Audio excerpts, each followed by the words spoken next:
come in, have a seat. Kick back and relax, cause it's that time of the week. How's your day? Was it great? Well, it'll get better with Otalku Cafe.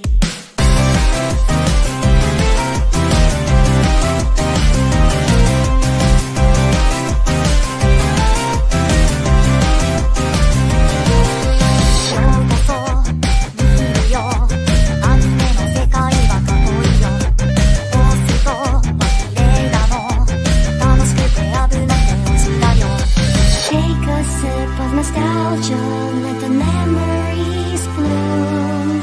All these stories in my head are gonna make me go boom.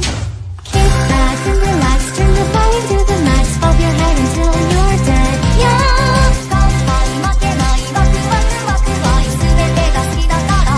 Yeah. Kick back and relax, turn the volume to the max, bob your head until you're dead. Yeah.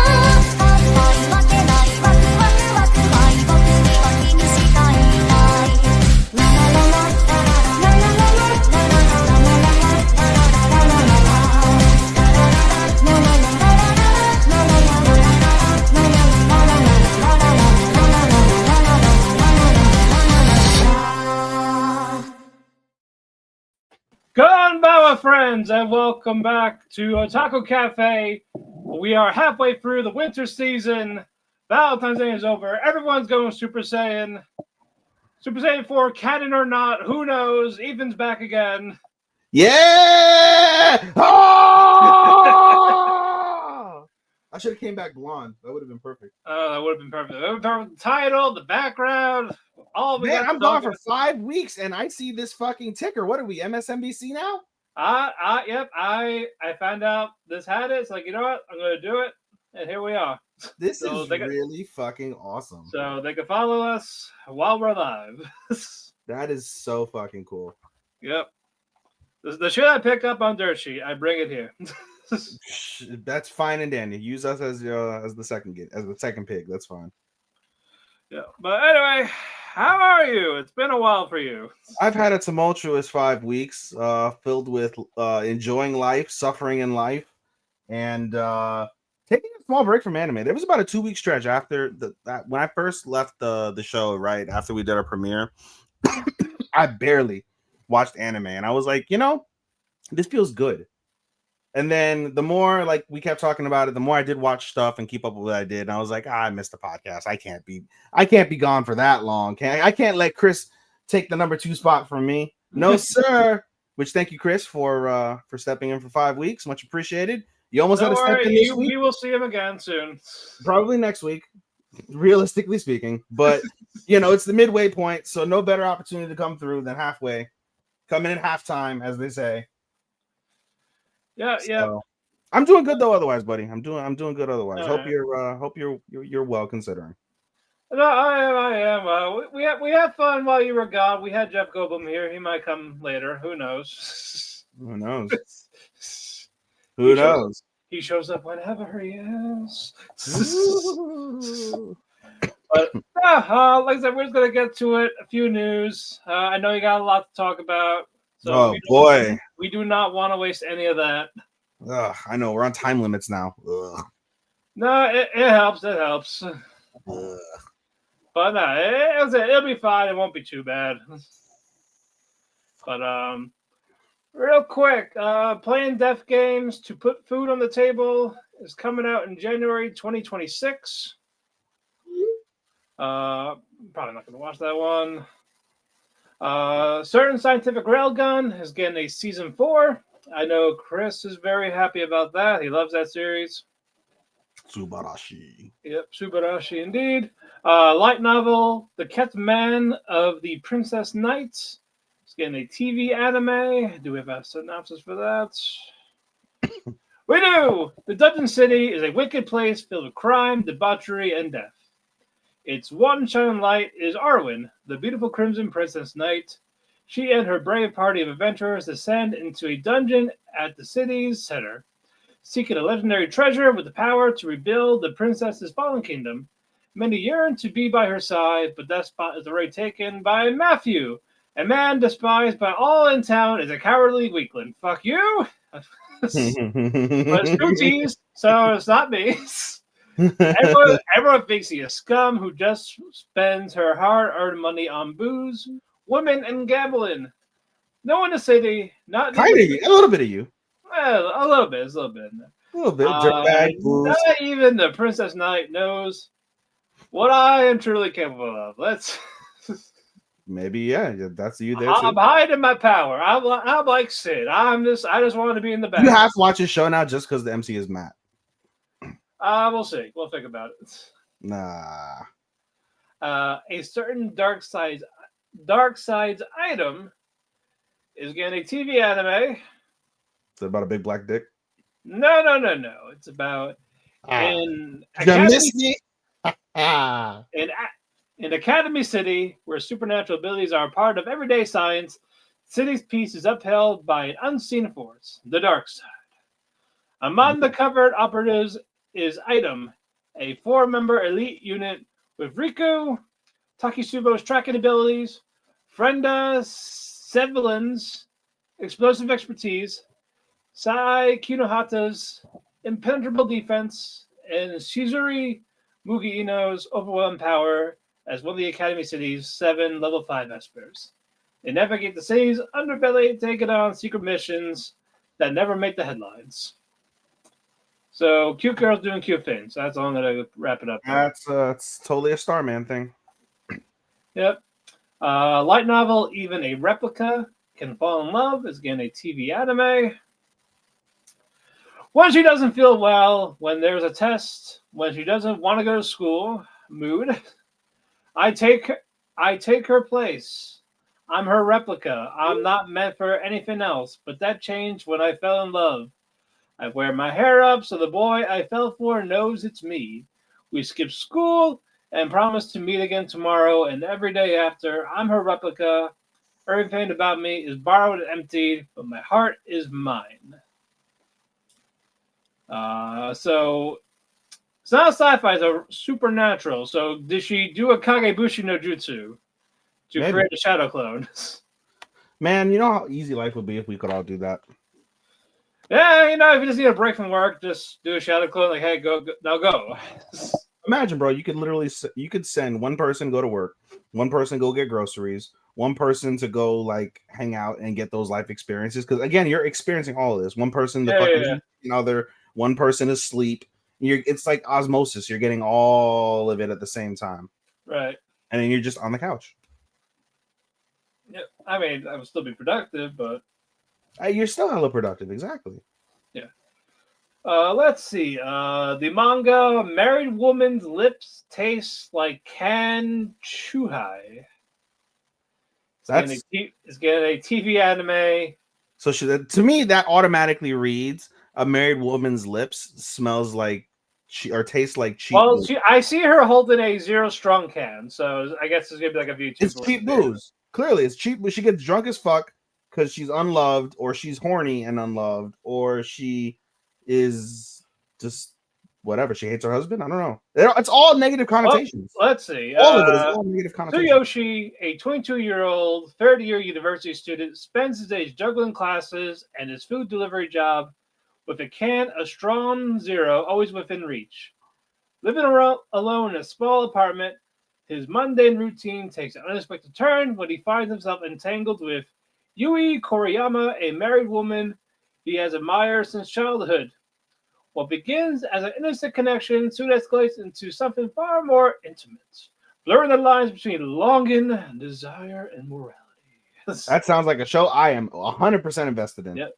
Set against a backdrop of quiet nights and stolen moments, this risque yet comedic tale explores the thrill and complications of illicit romance, where every encounter is both intoxicating and dangerous. Oh, this is for you. It is 100% my fucking show. So there you go. Auto ad. Yeah, I'm gonna assume that's gonna be like a summer show. You know. Light novel, My Status as an Assassin obviously exceeds the heroes. It's getting a TV anime for fall 2025. Oda Akira is the kind of guy who people forget is even there. His unassuming nature pays off, though, when his entire class is swept away to a fantasy world, and he slips easily into his new role as a silent assassin. Between his suspiciously high start and stat and too many details that don't fit, Akira is sure something is wrong. But digging into royal secrets is a dangerous game, and when Akira uncovers an evil scheme, he also makes a powerful enemy, the very king who brought him into this world. Dun, dun, dun. With the help of the elven spirit medium, Emilia, he can find the power to set things right and get his revenge. That literally just sounds like a different take on. There was a show. I don't know if it's this season or a past season. I remember distinctly reading the synopsis though, and it's a kid and his entire class get isekai'd, and it's like in like line order where you get your powers, and all of his friends and all of his classmates get like really cool shit, and he's the last person in line and gets like dog shit. So he ends up getting help though from somebody to turn his dog shit powers into fucking OP shit. So it just sounds like a very different take on it. Yep. On February 25th, we'll get news on Shield Hero Season 4. More bad CGI! Oh, no, I already said this is bad. I'm dropping Shield Hero for good. I'm a completionist. I can't. If you're 4 seasons in, you got to be a completionist. Oh, my life's too short. Bone to the Rock Season 2 is official finally. Let's go. Woo! Ah! Freeing. That's the Super Saiyan. Today's the Super Saiyan episode. Whenever you get Super excited, Saiyan episode. Oh! Freeing Season 2, official release year will be 2026. No idea when. And finally, Masaki Yaosa establishes new animation studio, Anime Pippin. After a 3-year hiatus, he decides to make a new animation studio. There is no official project yet, but he co-produced Ino-O, and Devilman Crybaby. Oh, wow. So that's going to be fucking weird. So let's see how that goes. And that is it for the news. All right. All right. So even it's been a while for you. So go ahead and talk, because I did 5 weeks of fucking talking. It's your turn. You're right. And in that 5 weeks, I managed to drop 2 anime. No longer watching Okinawa Girls, and I am no longer watching Madaka. My thought process before I move on was simply, I'm struggling to watch the anime that I like as it is, and these animes aren't better than any of the other animes that I'm watching. I've built out my top 13. I've built out my top 15. I just need to drop 2. So I've built out my top 13. My top 3 already through the halfway point, locked, solid. I think they're going to stay, and then there's play everywhere else for the most part. But I did drop 2. I was like, there's no point. I'm not getting anything from this. So Madaka and Okinawa Girls, sayonara. We'll start off with, since I only have 5 now to review by myself. Jesus, where do I even start? Where do you start? Where do I start? All right, I'm gonna read my list real quick. Did Chris cover Blue Miburo? I think he did last week. He did do last week. Sorry, I only need 1 week. He's not doing? Did he do the girl I hate in my class? I'm getting married to the girl I hate in my class. Maybe. I will ask him while you talk. Okay. Guild Receptionist. Yeah, no, I was like, keep talking while you do all that. I'm asking you, did he I'm asking him. So. Oh, okay. I was like, talk about Miburo while I ask him. Okay. Unnamed Memory, and then I'm Falling in Love with You. Anyway, I'm falling in love with you. Well, yeah, he doesn't watch that, so that's all you. Oh my god. Okay, well I'll start with that while we get the answers for everything else. Anyway, I'm falling in love with you. Let me get what I wrote. Jesus, and he has. Oh my god, I got a long way to go on this. Anyway, I'm falling in love with. I say you could. With thee. I don't know how to. I mean, it's gonna be difficult to try and QuickBooks this motherfucker over 6 weeks or 5 weeks. But in any case, long story short, I guess I could summarize it like this. There is so much fucking drama. I really, really, really want Star to watch. I really want Sean to watch this fucking show. The amount of drama that is in this show for a romance is off the charts as far as I'm concerned. It is somewhat cringe, but mostly just high fucking peak drama. basically we're at the stage, right? Through Yeah. 7 episodes, we're at the stage where we know that what's her face? Whose name I'm forgetting now. Fuck, let me God, I got so many tabs open on this thing now. I switched over to Chrome for the most part. Anyway, I'm falling in love with you. Here we go. Bang, bing, bang, boom. Mizuho. So we're at the point now where we can establish that Mizuho did not choose most of the cast, right? So she didn't go with her original crush. Am I frozen for you? Yeah, a little bit. But you hear me? I can hear you. Okay, I'm frozen as fuck right now. There I am. Okay, But I can hear you.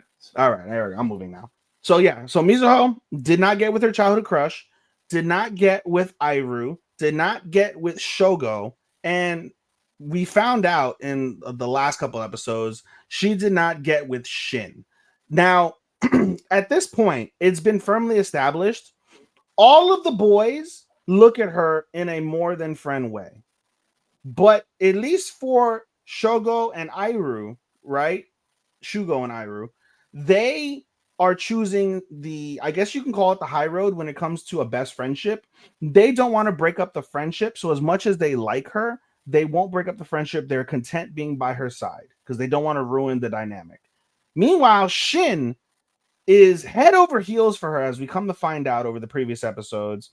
And even throughout his entire life, he doesn't have the balls to ask her out. Because keep in mind, the show does a really good job of doing flash forwards and then going backwards in time. Again, the show is set in 2020 during COVID, the summer of COVID, where things get crazy and it's just them before, I guess, lockdown, because it makes no sense. But in any case, I digress. He tries to ask her out, but the show mostly focuses on on Mizuho and what's his face and Kizuki. And even in the flash forwards, we have not seen Kizuki. He's the one person who has not been mentioned, not been seen, not been heard from in these flash forwards. And we see Shin, even on her birthday, try to give her like a bouquet of flowers, and he decides not to. And then as they're talking, about to go on the town for just to hang out, he gets called in because he did become a doctor. His ambition was to become a doctor. He became a doctor, but he did not marry Mizuho. He still does not have Mizuho. So basically, this leaves Kizuki in firm control.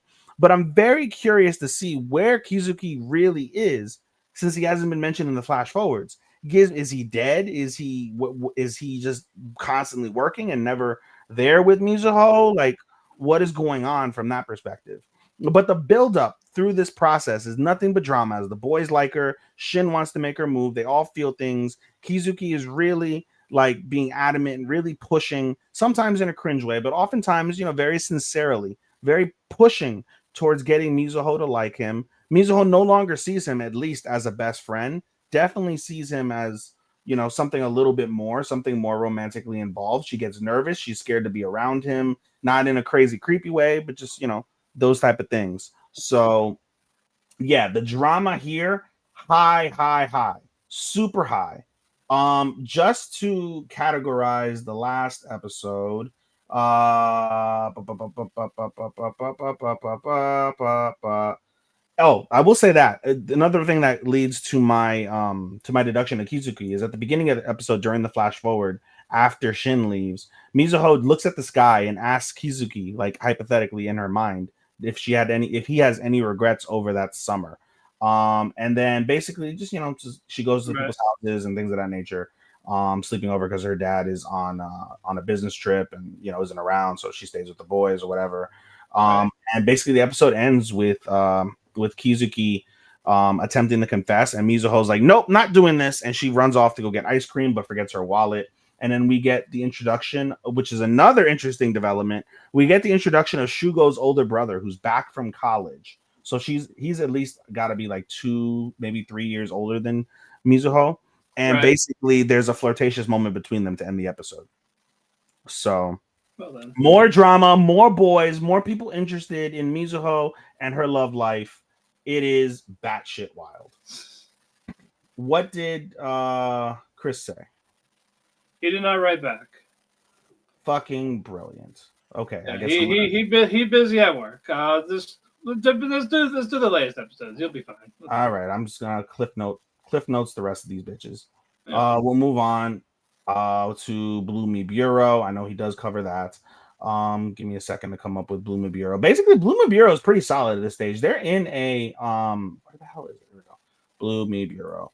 They're in the fighting stage where they're trying to prevent the Great Kyoto fire in their own way. Basically, it's really interesting, Matt, because Blue Me Bureau has the same principle of the bad guys trying to do the Great Kyoto fire, in more or less similar time frames when you think about it, right? Right. It's quite fascinating that they're basically going in line from that perspective. But basically, the Mi Bureau are trying to prevent that, and so where is the latest episode of Mi Bureau on this list? We'll go to most recent, and it's fairly short. Basically, this episode of Mi Bureau features Okita and Nishiki running to the farthest bridge, and no one's there because we have basically the two captains that are going to face Hijikata and Shinpachi, or Shinpachi and the other fucker that's with them, and basically pretty decent battles between both of their sequences, and they dispatch of their opposing samurai relatively easy. And that's really all there is about Blue Mi Bureau, but it is really solid. Mi Bureau has climbed up on my list, I'd say, and definitely at the bottom half near the mentions on principle because of the fact that they're doing what I love in anime. They're answering questions and tying strings together that bring you to where you're at in the story. If you can manage to raise questions over the course of a 24 episode show or season, and you're able to answer questions along the way and tie bows really nicely on those, I think that earns you decent praise as far as I'm concerned. So it's doing its job well from that perspective. Next, we'll go to I'm Getting Married to the Girl in Class I Hate. Basically, I don't know if Chris is reviewing. He did talk about last week. So. Okay. Girl in Class I Hate. Okay. Last week's was okay, so I can talk about this week's. Okay, so this one was actually pretty solid. We meet Shisei's mother, who is indeed Saito's aunt, and he is vehemently against his marriage to Akane, and basically wants her nephew, to marry her daughter. And so we're confirmed sis con, cousin con going on, and it loses points immediately in my book because of that. But in any case, more of the focus at least is on Akane and Saito. And basically, Saito decides he wants to buy her the ring that she was looking at in the previous episode, right? So he takes up an odd job working for some sort of laboratory for about 3 days, and he's away from home a lot at Shisei's house doing actual work. And Akane gets super jealous and is basically like, oh, you want to be with Shisei, go be with Shisei. You want to be with her, you want to fuck her, da da da da da, like whatever, getting pissed off that he's not around and getting jealous and upset and bothered. And when he comes back after doing the 3 days, he gets his pay, he goes, buys the ring, he presents her the ring, all is happy, she's happy, she's like, oh my god, I got the ring, I'll cook you dinner, I'll appreciate you more, I'll suck your dick. She didn't say that, I'm just making jokes. Regardless, she's over the moon, and she brings the ring with her to school the next day. And Saito sees this and was like, yo, don't bring the ring. They're going to ask where you got it from. All signs are going to point to me. Let's not bring that trouble in our lives. Let's not do that. Okay. So she puts the ring away. They go shopping later on in the evening. And then when she gets home from going shopping, she lost the ring. She spends the next 3 days looking for the ring. Can't find this fucking ring. She goes through bouts of depression. She's all sad and upset. Saito has no idea. Shisei figures it out because Shisei is a smart ass woman. She figures it out on her own, tries to help her find the ring, but unsuccessful from that front. And basically, we see Saito stalk her along the way while she's trying to find the ring. And finally, when it's pouring rain, she's crying, she's upset, she lost the ring. Saito comes to the rescue, helps her find the ring with his incredible memory, and basically, more or less, it's kind of a happy ending. The episode actually ends pretty cutely, though. I'm sure you've heard about this in the past. You've heard of what, like, putting the rings on each finger, what they mean for all your fingers. So when he first puts the ring on her, he puts it on her right hand, right ring finger, right hand. That means, like, strong connection, but friends, really close, whatever. But when he finds the ring, he puts it on her left hand. That means deep love. You want to get married to them. And Saito starts freaking out, like, oh my God, didn't mean to do that. Let's take it off. Let's put it on another finger. And Akane is like, no, just for the day. We'll leave it on this finger because I want it on this finger. And all's well that ends well. Happy ending from that perspective. Moving on, I'll get with my worst one of the bunch before I get to my favorite one of the bunch, and it's Unnamed Memory. Unnamed Memory continues, and I just wrote about this in the chat before we got on the air. Unnamed Memory frustrates me to high heaven because you know what? The plot twists and the story that they're trying to tell is solid. It's not the best, but I see potential. I see you have potential. Woo! You raved about season 1. I love season 1. I loved it. Season 2 has been nothing, absolutely nothing, but incoherently paced. The pacing in this show in season 2 is fucking atrocious. God awful. I loathe it. There's only been about 2 or 3 out of the 7 episodes. There's been maybe 2 episodes, maybe three if I'm being generous, but for sure 2, including the previous week's episode that Chris probably already talked about, episode 6, that were really, really solidly done. Episode 7 just continues that trend of just dog shit pacing, and it drives me mad. Basically, this week's episode, which I just finished 20 minutes ago, let me give you the full rundown. Unnamed Memory. So basically, the episode starts off. We have what's her face? Tinasha waking up from her induced sleep after getting kidnapped, because now in season 2, she's fucking inept half the time. Half the time she's badass as fuck. Unlike season 1 though, where she's fully badass, the other half of the time she's fucking inept. So ineptly gets fucking kidnapped. Gets these shackles put on her. We find out the shackles are anti-magic shackles, as we already knew, and they end up being a artifact that was stolen from the Farsas treasury over 40 years ago. That's a great tie-in, right? Good tie-in, makes total sense. We find out that Vault, the person who kidnapped her, is after the time-skipping orbs, that we saw in season 1 and have been kind of a focus over the last couple episodes.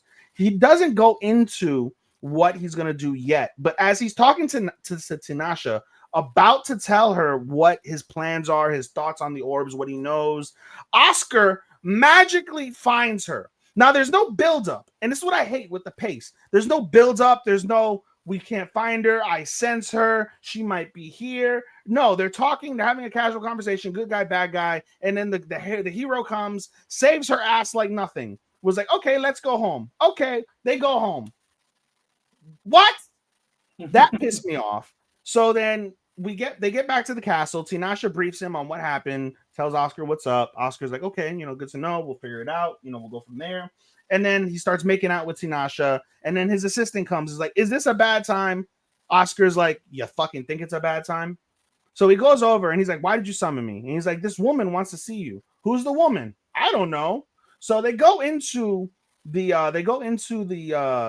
chamber, the meeting chamber, and it's a woman in a hood. She unveils the hood. She speaks. Oscar recognizes her immediately as the witch that cursed him. We have not heard or seen this witch what the fuck soever in the series. And, this is the witch that did it. Oh, no. So they start fighting.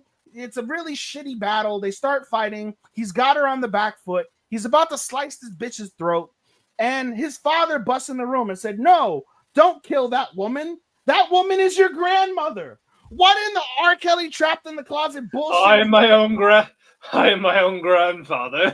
Bro, like this is like, and I watched Trapped in the Closet a few months ago with my friends when we were drinking just for shits and giggles. This screams Trapped in the Closet half the time. That's how poorly, randomly paced this fucking show is. But unlike Trapped in the Closet, which is great music and fucking hilarious, despite the fact that the fucking singer is a pervert, this show does none of that for me. And it drives me off the fucking wall. And I complained to you, Matt, about 2 minutes ago about the principle of fucking being a completionist, and I will live by the sword and I will die by the sword. And son of a bitch, Matt, who do you think won the pony? I'm dying by the fucking sword right now with this show. Son of a bitch. I'm not done. I'm not done with this episode. I should have saved this for fucking the finale before I let you speak. But I wanted to get this out the way so I can get the poor taste out of my mouth and wash it down with my next show, my final show. But I'm not done with this fucking recap. As we go along, he's like, oh, it's my grandmother. And he gets put into a spell and he starts reliving his childhood memories and, what's it called? Tinashe comes over, eventually helps him break the spell. They get into another battle. Him and the woman get into another battle, and he stops himself. And he's like, as much as I want to kill you, you're my grandmother. I'm not going to kill you. There's some random dialogue. They start laughing. And she's like, well, you may regret not killing me one day. Do what you want. And she fucks off. She just fucks off. She looks at the dad, by the way, and was like, how did you raise this boy? And he's like, he's always been that way. And they fuck off. They fight to the back, as they say in wrestling. Fight to the back. And they fought off. And basically, that's more or less it. She comes back later on to speak to Tinashe. They talk about the orb. They talk about Vault a little bit. And she gets some information. And then there's some cutesy shit at the end between Oscar and fucking Tinashe. But I love the reveals. I loathe how they fucking get to them. Because there's no build-up. Unlike all the build-up that I talked about in Any Way I'm Falling in Love with You, with the drama, the build-up, the drama that's anticipating. We got some of that in season 1, and that made it good. None of that. Absolutely none of that in season 2. I'm spoiler alert, ladies and gentlemen. Disappointment of the year goes to Unnamed Memory 2. It ain't gonna change, folks. I gave you my first award, and we're halfway through. Because, golly, what the fuck, Matt? So I'm not watching this. I can't tell you what the fuck. What the fuck? Clip this, Sean. Clip this, Mr. Sean G, our editor, and post that shit somewhere. Yeah. Golly. Oh, all right. I'm gonna wash this fucking horrible taste out of my mouth with my sleeper. This is my final show I'll talk about before I turn it over to you. My sleeper so far of the season thus far, Guild Receptionist. It's a long ass name about soloing bosses, but we'll call it Guild Receptionist in short. Do you know if he's reviewing this one? He did. He did review it? Okay, awesome. Yeah. So I just have to talk about the previous week's episode. Guild Receptionist. All right. Basically, Alina gets shit-faced. No, there's a little bit more to it. Basically, Silver Sword episode starts off good. Silver Sword finds the perpetrators who are spreading the rumors about the secret quest and basically try to dispatch them, but they disappear, right? They end up, getting away. They disappear. Alina wants to kill them, but they do manage to get one member before Alina kills him, literally kills him. We find out that member used to be part of Lululi, which is their healing mage. It used to be part of her first party, and basically throws Lululi for a loop by calling her a murderer. And people are like, murderer, what's going on? And it bothers Lululi so much, bothers her so much. And we find out later on in the episode, she has to get it off her chest. So she tells one of the guys whose name I'm forgetting, Penis Wrinkle McGee. What's his name? Where's Guild Receptionist? Guild Receptionist. Here we go. She tells Lo. She tells Lo basically the story of what happened. She was part of her first party. She hadn't fully awakened her strong powers yet, and they were in their very first boss room as part of a raid, their first dungeon. And everybody in the team got hurt, and two of the guys, the tank and the leader, got really, really hurt. They were both on the brink of death. If she used all her mana, she would have only been able to save one, but she couldn't choose just one. So she tried to save them both. And because she didn't have powers for both of them, they both died. And so the party got disbanded. They didn't kill the boss. She's a murderer. She feels a certain type of way. Lo does his very best, tries to keep her up in spirits and tries to relate to her and things of that nature. And that works out quite swimmingly, and all's well that ends well from that front. As we move on through the rest of the episode, basically, we see a Royal Inquisition, which is the first time, and that's pretty interesting. There's a Royal Inquisition that starts questioning the Guildmaster about who the identity of the executioner is. He obviously knows it's Alina, but to his credit, says he wishes to respect the executioner's wish of living anonymously in peace. And so there's probably going to be repercussions for her trying to cover Alina's ass. But that was, decent to see. And then the last part of the episode is pretty, there's a little bit of humor there with Jade continuing to help Alina to complete the overtime work. And they managed to complete the work. In addition, because of the secret quest bullshit that was going on, the guild announced that this year there'll be no bonus rewards for completing quests during the festival season, which is what drove a lot of the traffic for the festivals over the years, which is what forced Alina to stay overtime. So she's she's free. She's done. She's celebrating. She can go to the festival. She platonically invites Jade out for drinks. She proceeds to get shit faced, and Jade is like, "All right, you've had too much. Let's pay. Let's get you home. You know, call it a day. We did our celebrating. All is good." And she takes a sip of her beer. She's shit faced, and she mentions another man's name, by the name of Shroud, and basically mentions like, "Shroud, is that you? I knew you'd come back to me. I've always wanted to give you a quest. Please don't accept a quest from any other person but me. I can't wait to give you this quest. A quest, any quest." And this basically kind of, it's like a punch in the fucking dick for Jade. He's like, "Oh my gosh, she's mentioning another man. Who's this other man?" And he's very like disheartened to end the episode. But honestly, this is my sleeper this season because it's quite fucking funny. The show is literally about someone who hates working overtime, will do anything under the sun to not work overtime. And it just so happens she has a broken skill that is super rare in that world. And she's OP as fuck. And the other MC wants to date her. And she's like, "Nope, I don't give a fuck about that. I just want to live my life and not work overtime." And it's quite funny all around. So I've been thoroughly enjoying Guild Receptionist as a sleeper. Don't know if it'll win sleeper this season, but it's in contention. I'll spoil that much. Alrighty. I'm done after my fucking 5-minute rant on Unnamed Memory. Nah, you're good. You're good. Were you not entertained? No. You bastard. No, I was. Man, I gotta try to remember some of these. It's been a busy weekend for me too. Medalist. Inori is about to get ready for her first big competition as a level 1 after being first place in the prelims a couple weeks ago. In Kyoto, she gets to meet new people, especially people named Emma and Suzu. She made rivals and friends really over in this course of the week, like pretty easily. I mostly more or less like the pep talks between Tsukasa and Nori. It's like they help each other out. You know, Tsukasa's the coach, but he's still finding out more about himself while helping out this kid. And it's nice. I like their moments together.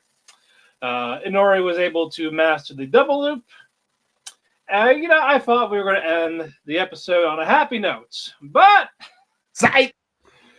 Inori lost her skates. She lost her suitcase. And she didn't remember if she brought the suitcase with her into this building where the competition is going to be. This is literally what they tell wrestlers. You never lose your gear bag. She lost her gear bag. Yeah, basically. So it's either at a shop she was at beforehand, or she better go find the goddamn lost and found. She better find it. That's all I'm gonna say. Because her skates are in that bag. Shame. Yes, a pox on you. Hanako-kun. This one's a little bit weird, but it's okay at the same time. The school starts normal in this crazy school, of all supernatural wonders, but Nene sees Hanako, but not as Hanako. Like, he's not a ghost. He's like a living, breathing person. It's like, what? No, you're dead. You died. You mean it's real? Yeah, he's apparently real, but on the other hand, Ko is experiencing the same thing with Mitsuba. Mitsuba is no longer dead. And like, what's going on here? Because you got two ghosts, two spirits that are now somehow alive, and all the students around them were just like, oh yeah, they've been here the whole time. It's the Twilight Zone. Yeah, but we find out near the end it's another one of these 7 wonders who does paintings of these people. So it's this person that's like this drawing this reality. So now Nene and Ko are in that reality. They don't know that yet though, but they talked our rumor expert Aoi talked about this all of a sudden. Like, she knows, like, okay, sure, why not? I believe her name. No, it's not her. It's not that Minamoto. But it is someone. I forgot her name. They didn't say her name. So we're gonna find out more about her powers, what her backstory is. in the next episode. It ain't bad. It's just weird Okay. until you find out about that reveal. But Take some shrooms and watch it. I would love to. It's not trained. I would love to. It's not trained, but it'll still get you there. Look. Bash's friend, when he came up, he brought edibles from the reservation, so we took that over the weekend. Oh, you didn't tell us this story, sir. Yeah, they were like 35 milligrams each, so just the 5 or 10. Oh, you were tripping balls. Oh, I was tripping balls, yes. And we were snowed in, so like I may as well take one. Whee! It was fun. No, we just put on random shit on TV. And the only time I do catching up is this in my bedroom when I was like, when I'm about to pass out. That's fair. It is fair, but we still got plenty. I got plenty of those. I didn't go for all of them yet. Just forget about 2 pieces. Well, it's one of them days for the both of yous. Yeah, it's good if I really need it, like the day before or day off, like tomorrow. But yeah, well, too bad you don't. moving on, Zenshu. It's more of a background. Natsuko and all the people she has talked to in her past life when she was living before the coma, wherever the hell you want to call it. Mm-hmm. All people in previous times, they talked about how they had a crush on Natsuko, even though Natsuko really did not care about them at all. Because Natsuko would always bring this boy, like, and you could have, like, run like this, like, run like an after image type of thing. Like, whatever she needed him to do, he would do it. He was on the track team, so it was like, I'll run for you type of thing. And he was falling for her, but they find out, like, I don't care about you. I just need your help so I can draw. Nani? You're just a test dummy for me. Okay, fucking Trillion game. I was like, we'll get to Trillion game later, but yeah, it was just all these people that like crushed on Natsuko before she got isekai'd. Hi. That was really all it is. I'm just like, oh, really? Like halfway through now? Mm-hmm. I know Starman loves this. I don't. But I will finish this. Some stuff is there, but won't make the 13. No, it will not. Especially with everything carried over. And we'll get to some of them, especially Orb and ReZero and Let's not spoil the listeners, sir. No, but let's give all the goodies. No. No. I didn't say what's what. Next up, Sakamoto Days. Ever since the Assassins knew where Sakamoto lives and works, it's been nonstop with the assassins. The convenience store is in like shambles. Like shit, like stuff's destroyed. Bullets everywhere. Oh, so it's a store in Chicago. Yeah, there's a store in Chicago, store in Long Island, or whatever you want to call it. So they need money, and there's an airsoft. There's a little paintball or airsoft competition going on. You get 1 million yen. Well, I know where this is going. Yep, but this next assassin, named Hisuke, he's a klutz. Like he's like, oh, I know you're Sakamoto. Like all this, like no, he's like, no, that's not him. But it's called Sakamoto's. Oh yeah, there's plenty of Sakamoto stores. He is a Sakamoto, but he's not that Sakamoto. And he fell for it. He starts crying like, oh god, it's gonna be forever. I can't look 200,000 stores. Oh my god. No. And so they send him free food and like shut him up. Like here, go, leave. And he lives in this beaten up, battered tent. And he saw the flyer for the competition for the airsoft, so he can get some money at least while he's trying to look for Sakamoto. All right. And Hisuke cannot compete because he needs to be in a team. So he sees Sakamoto and shit's like, let me join your team. So he's like trying to be friendly. Like, they're all being like kind of friendly, and Shin and Sakamoto are like, is he stupid? Like, you know what? Yeah. Just let it be. And all of a sudden, the game starts. Sakamoto, of course, he's good. Shoots a bunch of people with the paintball. And Xiao Tang, in her drunk state, said Taro Sakamoto in front of Hisuke. Oh my god. I'm like, oh no.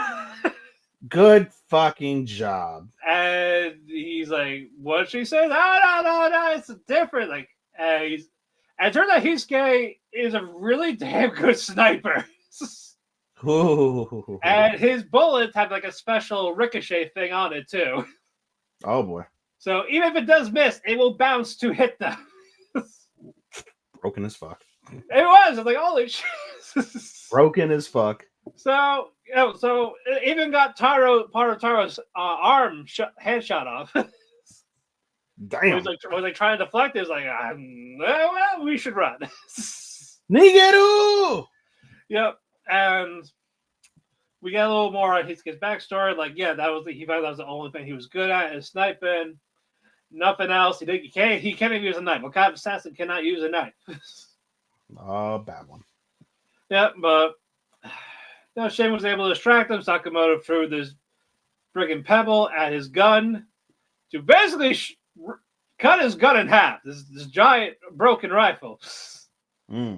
And they won the competition, but they don't get to keep the money because all the shooting Hisuke did with his actual rifle. So he killed a bunch of people. No, he just destroyed a bunch of property. Same problem. So they had to. Well, it was cool how they did it. Like they said they were going to use the PayPal competition. Like once it's over, they're going to use it to clean up the town, basically. So it was a good community thing, and they get paid for it. Okay, it's a nice gesture, but this guy used actual bullets. Bad. Very bad. So he's like, oh yeah, here's your cut. It was like a 500 yen coin. Oh my god. And then we get the background. At the after credit was really cute. The Shin was asking Sakamoto's wife, like, so how did you fall in love with? Like, how did you guys meet? And it was, Sakamoto buying stuff at the grocery store. She worked there. And he was just like doki doki, like like glass broke, like part of his glasses broke, like she's the most beautiful thing. And she's like, oh shit, like there's blood. And he's like trying to cover it up. And he thought he scared her off. And then as he was leaving, like kind of upset, she came out like here you go, like here's a band-aid type of thing for it. Aww. And he's like, more blood. Yeah. Basically. And he's like, and she's like, oh, that's sweet. And it's talking about his head. He like kills him again. Like, nope, like no more being all lovey-dovey. Like, all right, got it. Naruto. So it was cute. It was cute. What do I have left? I believe I have just Shangri-La. Let me look at the list. Can I remember Shangri-La? Did you do Tasokari?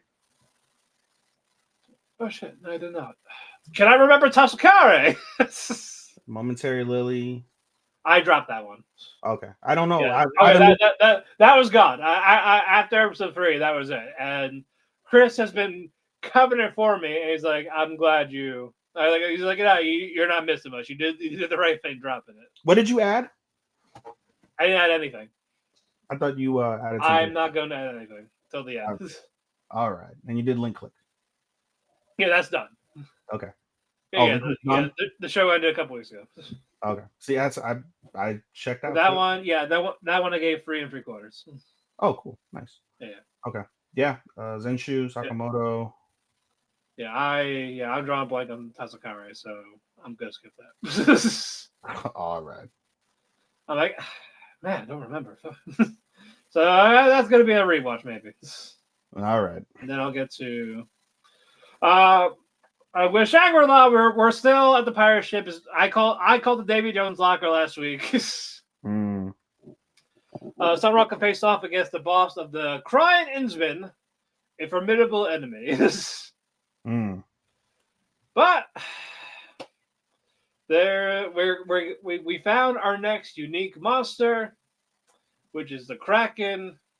Because it's here now. Why not? Because we are in the water. Right. So that's the cliffhanger. The Kraken's here, so that's going to be like the next big fight. Because we had the Lycan Rock a few episodes ago. So I don't know. This one I'm looking forward to because the unique boss fights are always a hit. Mm. Like with like we had last for our fight of the year last year was Sunrock and Weathermon. That was awesome, Mm-hmm. and now we're gonna have that. Mm-hmm. Yep. Oh, thank you, Chris. Pirate ship battle, underwater city. Yeah, I said that, Chris. And Tatsukar focused on a single mom who worked at a scam call center who connects the girl who cooks. Okay. Well, all right. That sounds Thank you, Chris. Clutch. Yep. Even behind the scenes, he's being a bro. Such a Chad. He is a Chad. He's like Chad. He is Chad Toro. Chad Toro. Chad Toro. I was gonna say Chadius Maximus, but Chad Toro. All right. Let's do. What should we start with? Let me look at the list. I'm saving Daima as the co-main because it's gonna fit with Super Saiyan. Kenshin. Let's do Kenshin because the Kyoto Fire is actually going to start in the way. The bad guys, they're kind of they're eating, they're getting shit ready. Yeah. Sanosuke will not shut up about that saying. I forgot what it was called that, but it was really annoying. I get the Hajime wanted to stab him from the roof of the car. He did. He stabbed him in the ass. At the end, you know what? Good. Warranted. Straight blade in the ass. Could you shut up? Blade in the ass. Kenshin had to get a letter out to Misao about, getting stuff ready to stop Shishio and his whole, I'm going to burn Kyoto, but wait, it's actually a distraction. I'm going to Osaka Bay to go, my real target, Tokyo. So Kenshin and Hajime, they're going to game strategy, but we're not done yet. Well, before the fire, there's no fire yet. Yumi is starting to question Shishio, but why are we in this decrepit boat? Why are we here? And then Shishio's like, you didn't love me for my appearance, right? I'm hot to the touch. I just need my dick's fire, but love you for that dick. Yeah, so looks can be deceiving. So go inside this ship. It's brand new, giant fire thing, like a fire cannon. There's this secret weapon. And then she fell in line. I will never question my love for you again. Take me now. Well, he does all the time. For Misao's ninja crew, two ladies, as they were spying, they got ambushed by one of the fat fucks of the swordsmen. Senkaku, I think his name is. I don't know. It's one of the 10 swords. Yeah. The deformed looking one. That looks like Gluttony from Full Metal, kind of. Oh my god. That's what he kind of looks like, right? Yeah, right. Just minus the lines on his arms and stuff. Those weird looking things. Mm-hmm. But I'm just waiting for the fire to happen. Just give me the fire. Just give it to me tomorrow. Facts. Let us go. Let's go with Trilling Game. By the way, before we continue, I skipped the question I wanted to ask you before we moved on to our togethers. Yeah. I gave you what I think is my worst one, and I gave you what my sleeper is. Do the same for your solos, in your humble opinion, if you can. We're at the halfway point, so. And what do you got so far halfway? And I'm talking about that's not dropped, right? Correct. Sleeper, definitely medalist. The disappointment, I think it's Zenshu. Okay. Yeah. Well, yeah, I would have said Lily, but I dropped it. I never had high hopes for it anyway. Yeah. But Zenshu is definitely one of them. I think I have one more. I'm just not going to say it. Okay. But yeah, that is where I am at with those. But, all right. Trillion Game. It's a party! It's a party, yeah. So basically, pick up where we left off. The numbers are doing great now.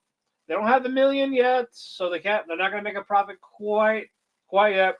Mm-hmm. But with all the marketing that Haro did to get people to talk about the game, hype up the game, good stuff is happening. And then eventually, they hit the $1 million.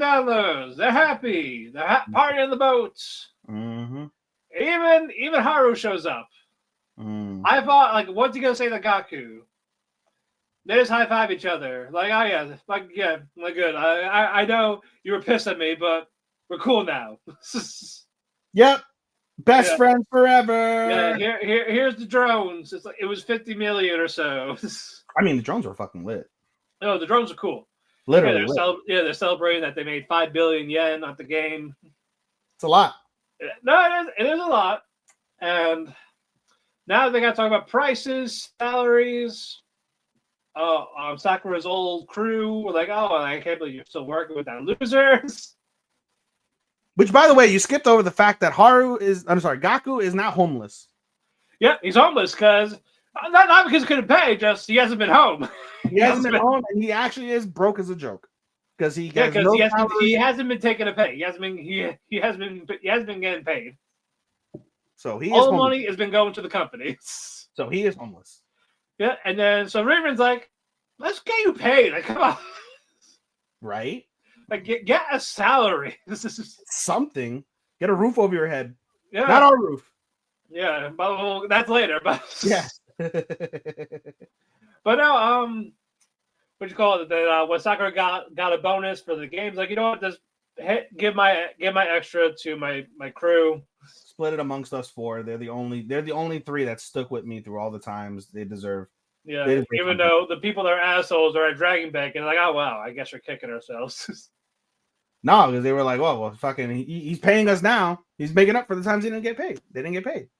No, but I was talking about the people that quit to go to the Dragon Bank. Like, you know what would have been great? You know what would have been great in an after credit if you would have seen them, as you'll get to the end of what happened, but in after credit they did an interview with them and they were like, no thanks. Hopefully that'll be tomorrow, but that would be great if that was like, oh, I will laugh. Okay, you're hired. Oh, you're fired. Get the fuck out of my building. Yep. Go back to Dragon Bank. Yeah, so the Dragon Bank developers are like, how is this game winning? Like, how's this game beating our game? Like, we put money in this. Not hard. Dragon Bank. What do you mean? Yes. What is this tomfoolery? What is this heart? What is heart? Heart doesn't pay bills. Heart doesn't pay the bills. Okay, fucking. Okay, Bully Ray. I sound like a real CEO. Fuck. I was gonna say you sound like Bully Ray. Yeah.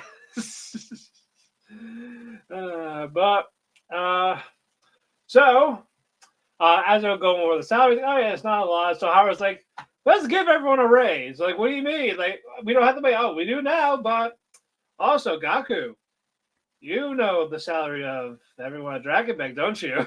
Yeah. By the way, you skipped over that 30 times. They paid everybody 30 times their normal rate. Yeah. Except for what's his face? The eccentric game developer. What's his name? I forget his name. Toru. Because he had stock. Yeah. He had God Pro stock. So you get fuck all. Everyone else, 30 times what you were making. Yeah. So they're gonna be set. They're gonna be set for a while. Make some good games. Yes, and then now proceed with what they did with. Oh, we have extra money, Matt. What are they gonna do with the extra money? Spend it. How are they spending it, Matt? I don't know. You tell me, Ethan. They're going to poach all of the Dragon Bank fuckers because they know their salary. They know they're miserable working. Yeah, because Gaku hacked. When Gaku hacked it, he saw their salary. He didn't say it, but they're like, "Oh man, we can pay this." Yeah, how much? You make 10, we'll give you 11. Nope, we'll give you 12. Yep, and you'll be happier. Okay. Yep. So they got a whole staff there. They tripled their staff. Tripled their staff. I don't know what they're gonna cook, but they gotta cook something soon. You gotta keep that money train rolling, Bo. Pretty much. Make the bank. Make that money, honey. Yes. Exactly. Moving on. Let us go with Blue Box. So good. It's not a school rom-com without a cultural festival. Not without a bunkensai. Yeah, we got the Maid Cafe. We got a play. We got music. We got all the goodies that you see in a cultural festival. Yes, we do. And Chinatsu in the uniform, nice. Kawaii AF. You'll never see it again, folks. Well, that's a lie. If you go online, you search up I'll stop it. Use your imagination, folks. You'll find it again. Yes. And But then, I mean, encountered. I really wish like companies would pay them to like do like high quality doujinshis Right. of these shows. That would make money. Are you kidding me? No, it would make money. It would make money. You want so here? I'm gonna deviate. We have time. I'm gonna deviate. While I was away at some point, right? I'm gonna watch anime. And I watch YouTube. I watch YouTube a lot, and I happened to watch YouTube a video. It was a 2-hour interview with the mangaka that made Metamorphosis. For those of you who don't know Metamorphosis, Google it at your own risk, right? This is a literal viewer discretion advised. Google at your own risk at Metamorphosis, but it is dark, twisted, fucked up hentai. Very bad. Yeah. Right? It'll warp your like sense of reality. That's how bad it is. It'll depress you. It depressed the shit out of me for like an entire night. That's how sad it is. But he mentioned that one of the questions was like, what gets you off? Like what gets you like going, like to create such craziness?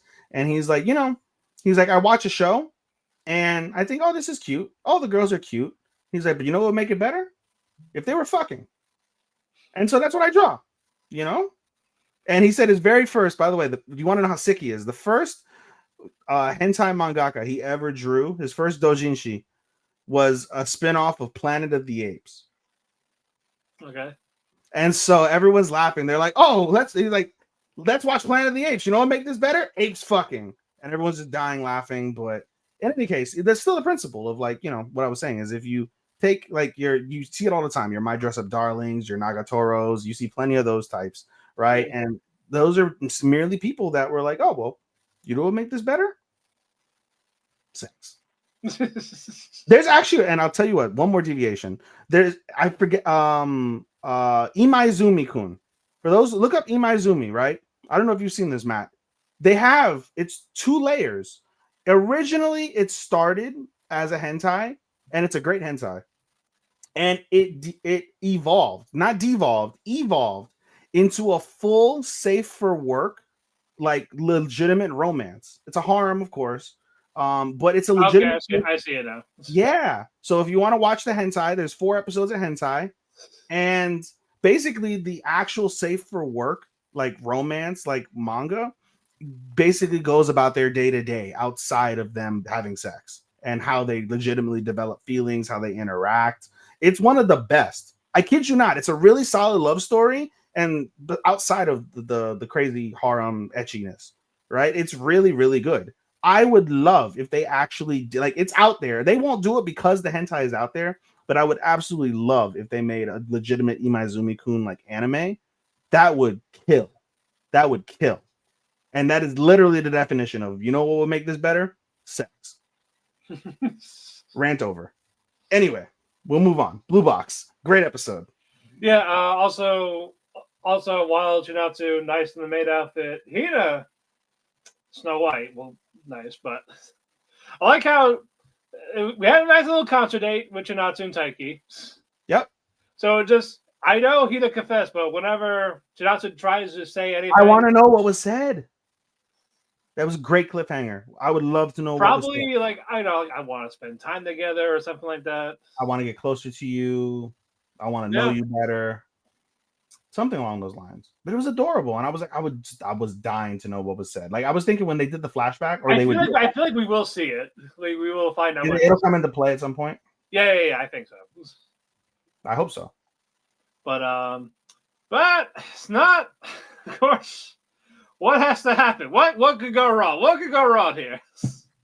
The main actor for the play is sick. Yep. So who will kiss Hina? I know. Pick me. I know. No, Ethan, yes, answer the question for the class. Taiki. Because he just happened to be there. He happened to walk in during this dilemma. And of course, he knows all the lines because he's not only the director, but he's been helping Hina practice her lines. And there aren't that many lines for him to remember in the first place. Oh, I'm sure there was a lot of different practices, but No, we didn't kiss. What do you mean? Huh? not yet. Nothing. Nothing. Nothing. Damn it, nothing. I don't know what you're talking about. Nani? Make bumping uglies, but Nandasore. Ima wakara nai. but can't wait for tomorrow. See what could go wrong? What could go wrong? This really is out of when I was going through my hiatus, more or less, of like not giving a fuck about anime. This is one of the few. This and Orb were the two shows I religiously watched every week. We'll get to Orb later, and we will get to Orb later. But those are the two shows that I religiously watched without fail when they dropped every Thursday and Saturday. Watch all right. So I got a last four: Solo or Solo or Daima 100. Let's go. Let's fucking go. But moving on, Dr. Stone. Not a bad episode. It's okay. What do you call it? We're building this aircraft finally. Carrier. And of course, this we got our spy. We got our spy from the other team. Who is it, Matt? Luna, and she's fine. Various ass shots. It was important. It was important. Got some cheeks, baby. She got nothing on those cheeks, pal. Yeah, they're focusing all off for both of those lately. It's caked up. It's caked up to the wazoo. Nice cake. Nice voluptuous cake. So then she goes on. She acts a bit. It's like, oh, I escaped Dr. X. Oh, he's so mean. Yeah. So that she's trying to find Dr. Taiju so the guy can snipe him. Dr. Taiju. Yep. And Senku of all people talks in his suave voice. Senku with the Riz. Senku got hella Riz. So him of all people was able to swoon her. And goes in. Yep. How did he do that too, Matt? He does something to help. What did he do? Ice cream.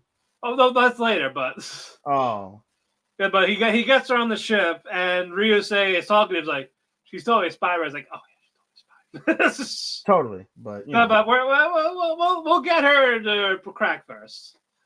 And then the ice cream while she's looking for Dr. Taiju, and Yuzuriya said Taiju's name out loud. Like, oh, is this guy? Nani? Even though she sees Senku doing the side shit in like another room. He's literally mixing chemicals in another room. Yeah. But no, you know what? They didn't differentiate. I'll give them this. They didn't differentiate. They said there's one OP scientist. It doesn't mean that there's not other scientists. Obviously, you have Chrome. Chrome is a scientist. He's part of the science team. He's not OP, but he's part of it. So they're thinking maybe Senku's just like Chrome.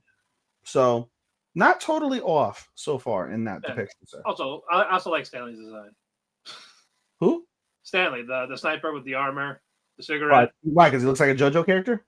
He could be JoJo. No, he could be a whole horse's son. I love Whole Horse. He's my favorite. I will say he's my favorite side character out of the villains. Whole Horse and his the other guy. Who's his companion? The midget. The Oingo Boingo, whatever. Oingo Boingo. Yeah, the younger, the little one. Yes, my two favorite. I also love their ED together with the singing. They're like, they'll be like, it's Jarno, it's Rohan, it's Joe, it's what's Whole Horse, Oingo Boingo. Mine's a Whole Horse and fucking Oingo Boingo. Yeah, that was great. Yeah, that was fun. Oh man, I love that song. Bring back JoJo Part 7 or 6. 7, right? Part 7 is gonna be soon. I'm giving it a bit. Give it like about a year. Oh my god! I want more JoJo. I want more JoJo. Ready? Same. I would love more JoJo. More JoJo. Moving on, Flower Nashira. I saw this today, and it was a really good episode. Yeah, I saw this today too. Yeah, it was nice. We're gonna talk about last week real quick. The only real thing is that basically, Hiromi. I like Hiromi, the acting coach. Basically, like here, you gotta have a project for this. Also, when you need to read citations, I'll review it. Yeah. And I like that Hana was really happy about this one. Yeah. And Hiromi's like, "This shit." Yeah, a matter of fact, he's like, nah, not you. Like, you know what? You could do better. Like, you have two of the same, like, you have two, like, of that certain word. There's another one of that. That's kind of better. This Yeah. one fits you better. Yeah. You always get the one thing that's pertinent to this episode from the previous episode about Akiyama. It's called Matsuyuki, right? Yeah, Akiyama, yeah. Yeah. Basically, he grew up in the household, like, it has to be perfectionist, or it has to be the medical field. His older siblings, they didn't do that, so they got basically more or less disowned. Even though we find out his older sister, who he loves, is a fucking star actress. She's an idol. But she's a poet. She's a poet. Oh, never mind. The picture is of the other fucking woman. Yeah, the Maria that Hana looked up to. Yeah, we'll get up to it. We'll get to it. Yeah, no. I thought it was the opposite. I thought she was the idol. No. It basically grew up strict household. They wanted to be a doctor. They don't know he's doing clubs type of thing. If you're not a doctor, you're a failure. Yep. And they have to make a drama, and Matsuyuki is going to be writing a script. All right. Like, and, I suppose I could dabble in it. Yeah, it won't be that bad. Don't expect a lot, but it'll be all right. But and so we get to this episode, and Matt, what is the script? Basically his life. Basically his fucking life. Yeah, like he did it in a drama. Like, I will give credit where credit's due. It's pretty fucking good. Yeah. And Matsuyuki, he says he can't act, but they find out he's holding back because it's his life. It is his life. He doesn't want to be too vulnerable. It also turns out Hana is kind of a natural in the acting. Yeah, no, she's fucking great. Yeah. And she read his poem, and that made him stop in his tracks. And he did not say the line. He said something that how he actually felt. Yeah. But it was off the cuff, and as we know, that's the best acting. When you feel it that much that you can rip something off the cuff and it just flows perfectly. Yeah. Yeah. And this made Matsuyuki finally write back to his sister because she invited him to hey, you should come to my campus. We got something going on. You should come. Because she keeps trying to reach out. He just never wrote back, really. Yeah. He hasn't seen her in 5 years. Yeah, he lived on red. Didn't see her. Damn, I saw that. So 5 fucking years. That's wild. Yeah. Look, give her credit. She has been trying. Yep. And he says, yes, finally. She's happy. And her friend, Shura, is like, why do you care about siblings? Like, don't you have a sibling? I kinda. Yeah, he came off as a straight bitch there. Yeah, it's like, well, I technically have a younger sister, but I don't claim her. I don't acknowledge her. Okay, Roman Reigns. Yeah. Acknowledge me. Yeah. So I guess Hana came up to her at some point, like, hey, I'd like you. I love hearing the reads. It's like, hey, how about you just don't? How about you just don't do that career type of thing? It could be that. I'm sure there's a backstory there somewhere. It's inevitable. It's absolutely inevitable. But they go to the campus. Matsuyuki goes to talk to sister. He actually apologizes. Yep. It's like I should have stood up for you when talked. I love your poems type of thing. They made it pretty quick. She's like, I never thought you cared. And I mean, he always cared. Yeah, but he's like, I always cared. Always cared, which is lovely. I was afraid what to say because how we were raised. Mm-hmm. But you got out of it. Mm-hmm. I mean, he's gonna try to slowly come out. It'll take time. It will take time. I think that will be an arc for him later on in this. Mm-hmm. And that's gonna be awesome. But no, really good stuff. Moving on. Let us do Honey Lemon Soda. This was cringe. It was a good episode, but it was cringe at the same time. You could do something. Do something. We didn't watch the episode, by the way. We record. Fuck the guy. Do it for yourself. At this point, she's never felt these feelings. I don't. She feels moist. What is she gonna do? Play in my album. Yeah. Oingo boingo. Dun, dun, dun, I don't like Kai. I really don't like Kai. Kai's not. Kai is Illinois man. He's not best. He's not best boy. I can tell you that much. He won't be best boy. They're not getting anything from me. You know what we need? We need another award. Like what? Most inspirational. Uka could win that. We'll see. We'll see about that. I like You that. you can make that a case if she is the best character. Sure, I'll think about it. Yeah, something with inspiration, with like feel good. Like 'cause we watch multiple shows that are like coming of age stories, and I Yeah, think even though those fall under slice of life and romance 9 times out of 10, like it should. I don't know. There should be like what gave you the most inspiration, like where you took away something from it, or the audience can take away something from it. right. I say we can talk about that later. Sure. But basically, Ishimori, she's getting stuff ready for the cafe, the manga type cafe. Mm, She's doing everything herself, mm. and even though they shouldn't have to, but she thinks that's the norm. But eventually, people start helping. Like what are you doing? Why are you doing this yourself? Yeah. You could have asked. It is the story of Honey Lemon Soda when you think about it, right? She's alone until she realizes she's not. People are cold to her until they realize there's no reason to be, and then they can be okay Yeah, with like her, cordial with her.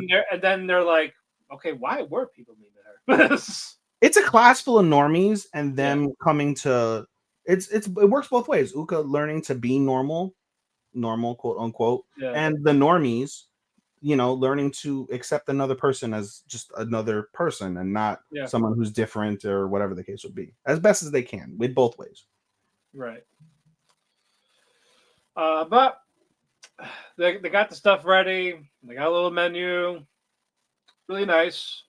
Right, Forgot the outfits, how right, to save the budget. right. That's those here. Um, of course, there's a cool boy, bad boy, whatever you want to call it, competition thing because why not? The Ikemen competition. Whatever you want to call it. It's alpha male slash betas, wherever those shitty norms are now. But uh, but but they know Kai's a shoe in because people love him. He's like the ultimate bad boy, even though he's not. He just throws soda at people. It has yellow hair. That's it's not a badass. Right. And they're talking about, oh, who's he gonna date? Is it Sarita? No, I bet it's Ishimori. It's like, oh no, he just babysits her, and that's the Ishimori's self confidence going down again because like, oh, like what's with you and Kai? What's you and Kai? Like, oh nothing. Oh thank God, you're not a real friend. Right. Like what the fuck? Fuck your couch. Yeah, so Ishimori's like, I agree with them. So it should be Sarita and Kai, not little old me. And actually, she took a break from the maid cafe type of thing. Apparently, she did well. Yep. She goes in, she gets pulled on stage. Say, oh, so tell me who do you like type of thing. And there's a video on the screen. Kai says, leave Ishimori to me. And the rumors are a swirl. Yeah, and she's trying to deny it. Like, oh, okay, yeah, that's right. He's just a babysitter to you. He doesn't need you. Like what? Once you're coming out, you don't really need him, so we can have him back, right? We can suck his dick, right? Yes, have you hog it into yourself, right? Yeah. Yeah, and Kai's like, yeah, screw all of y'all bitches. I'm gonna throw this lemon soda, But he doesn't yet. He doesn't do it here. Technically, that's assault. I know. And here's some pepper. And even Ishimori tells Kai, like, I'll be fine without you. Like I am gonna have to learn, but the real development is after. When Tomoya, his alleged friend, Kai's friend, it's like, so you're gonna get rid of her soon, right? It's like, you know what I said? I didn't like her. I don't care for feelings. Yeah, that was a lie. I take that back. It's like, oh, so now he has the feelings. Now he wants to shit on the pot. So we didn't see today's, but we're gonna find out about that. It'll go nowhere because it's still only 7 episodes in. Yeah. You got another 5 to go. Yeah, another 5 to go. It's a slow burn. It is a slow burner. Next up, Happy Marriage. Solid. It's okay. It's New Year. They're celebrating New Year's. It was more. I feel like this was more of that's like a cool down moment after everything that happened with the dad. Well, you know something, right? Yeah, you have it with the dad, but at the same degree, like I think because it brings up was it in this episode, or the previous episode, where Usui asks Arata to join him? I felt in this episode, reason why I think that's important is in this episode. That was the previous. Okay, so in this Yeah. episode, when you see Arata back and he's in the house in the Emperor, which you'll get to, you see him there.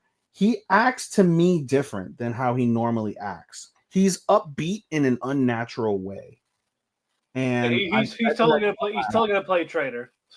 Yeah, like they're doing a good job of masking it, where Right. everyone suspects he's gonna betray her, but you don't know. I think what'll happen is he may set her up, but he's gonna not betray her, and he'll use it as an opportunity, perhaps, to go against Usui. But right now, because of that, I think it's intriguing because of that unknown question. Where Right. Know, but it's not setting it up bad. So yeah, I just didn't want it to be like painfully obvious.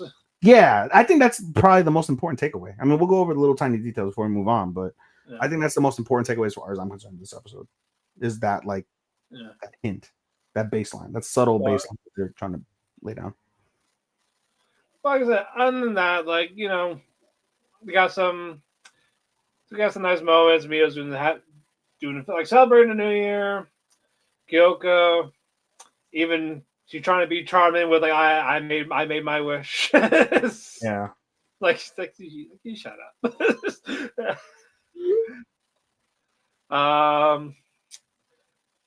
And we also get a circus, the grotesqueries being used as a circus, the freak show. Mm-hmm. I'm like, really? But I'm glad that got broken up by the military. But they're monsters, but that's still messed up. Yeah, I mean, there was little people, there were little girls and boys in attendance, and they're freaking out. It's like a regular circus freak show back then. That's yeah. No, that I get make a living, but that's still not. It's the times, sign of the times. I know. But like I said, good on them for breaking it up. Hey, show's over. You're all arrested. Haha. Yep. But that origami bird that Kyoko gave to Mio. Yeah, that's definitely going to be played into something soon. That's definitely going to be important, I think. Oh, duh. But what's it going to be? I don't know. Is it going to turn into a giant flyer out of it? It's going to be like a giant lightning, and she'll be able to escape or something. So it's so you think it's like one of those little thunder paper talisman type things? It's a thunder paper. It's either a thunder paper or it's going to be like some sort of energy boost for her to be able to use. I don't know. Better. Yeah. Also, Usui being able to see me on the dream site. He's so overpowered. Right? He is bro. He is a great villain. He really is. He's definitely up there. Yeah. He's a great villain, bro. He is OP. I was like, what the hell? This guy, he can just go for the dream vision. Bro, the hallucinations, the illusions are all this man is mastering genjutsu. Bro, he is. I would love to see a match between him and Itachi. Yeah, I wonder how far that will go. It'll be a pissing contest like Sasuke and Itachi. Except I think he's. Oh yeah, that was very annoying at the beginning. It was all like did he kill him or not? No, I didn't find it annoying. No, but it was cool. It's just because you hate stuff with dreams. No. I'm saying it was cool watching, but I'm like, oh, he got him. I was like, God damn it, psych. I know there was a few of those, and you. Now we battle for real. Until another section. And it's like, all right, we're about for real. I never hated you. Here you go. Name of the Father, the Son, and yes, death. Draws a cock on Sasuke's head and just dies. That would be fucking great if that really. I've seen the meme, man. It's hilarious. I know. It's like he's right there, Sasuke. Poggers. It just goes. Imagine fucking draws a vagina. Sakura. Yeah. Like, are you calling me a pussy, or are you telling me to get? Or you think he'll tell me he'll cheer me up? You're saying I'm Sakura? How dare you? Fucking destroys his corpse. But no, this is nice stuff. We're definitely gonna get again. While we got some nice stuff, it was a nice little break that we're gonna get to. Okay, back to what the hell's gonna go on. This is better than season 2 as a whole so far. You mean season already? 1? Season 1, yes. Oh yeah, no, for sure. The first 4 episodes were a ride, then it went down somewhat, and this has been, except for this cool down episode for the most part, it's been. Yeah, I feel like this is where they're trying to figure out what they want to be. They're actually finding ways to actually mix the romance and then Kyoka's job. I was chuckling because they kissed again in the show, and they're walking together. Mio's like, "Am I an indecent person? What have I become?" Because I'm making out with my fiance in our privacy. You become a harlot. You became a prude. Burn her! Burn her! Burn her like your light does. Oh, Go! No. Well, she didn't get burnt. She got blown. She just caught a bad case of explosions. Explosive. Contagious.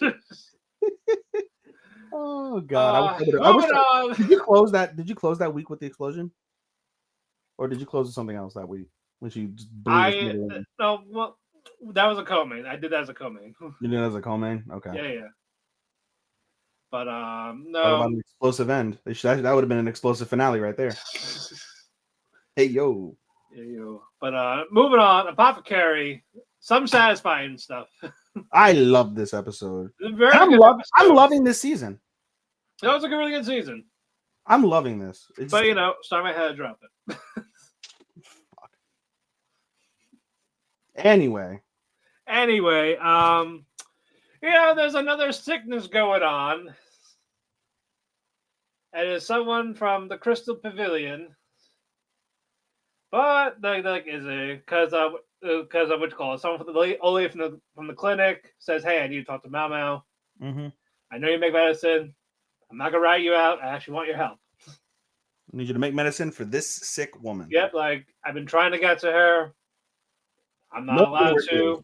I keep getting denied by this place, by the Crystal Pavilion. Specifically being denied by the head lady in waiting. Yes. So basically, Shin or Liwa, whichever one you want to use. Mm-hmm. But basically, either way, gets told no. So could you please check on her because I fear she'll actually die. And she was close. Oh, very close. She was very frail. Yes. So Mao Mao and the Quack Doctor you know what? We're gonna sneak in. So the Quack Doctor says to Shin hey, we're here to talk. I have a warrant, or we want to call permission from. At first, he tried to pass it off as I have a gift, and then they're like, "She don't want to fucking see you. She want your gift." He's like, I got permission slip from Jinshi. Jinshi, dun. He's like, dun. Fine. Can't deny good old Jinshi. I was like, who's this lady? Oh, don't worry, it's an assistant. Don't worry about her. The company. She's carrying the thing. Yep, pretty girl. I'm ugly. Very, very pretty girl. Yeah. They're walking. I should have known. We'll get to it. I should have known it was, and I was surprised I didn't. Yeah, because we hardly see in her what she really looks like. But yeah, it was a great disguise. Yeah, and then as they're walking, talking, this lady comes up to Shin you smell like this. Yeah. It's who are you? And so the Quack Doctor distracts Shin while Mao Mao, because it was Mao Mao. It was Mao Mao. Runs to the shed. But they ask what the shed is, and they're like, "Oh, it's just storage." Sure. Okay. Opens it. Not only is that sick servant in there, about to die, a bunch of stuff that was confiscated from the caravan, and Mao figured out this is stuff that can make an abortion. Yeah, she puts two and two together. You make an abortion medicine from it. Yeah. So, what do you have to say, Shin? So Shin gets run over to Jinshi. I basically asking questions what am I being charged for? Yeah. This bitch spoils spit you're aware these had to be taken away from the caravan, right? Because it's dangerous stuff. I didn't know those were there.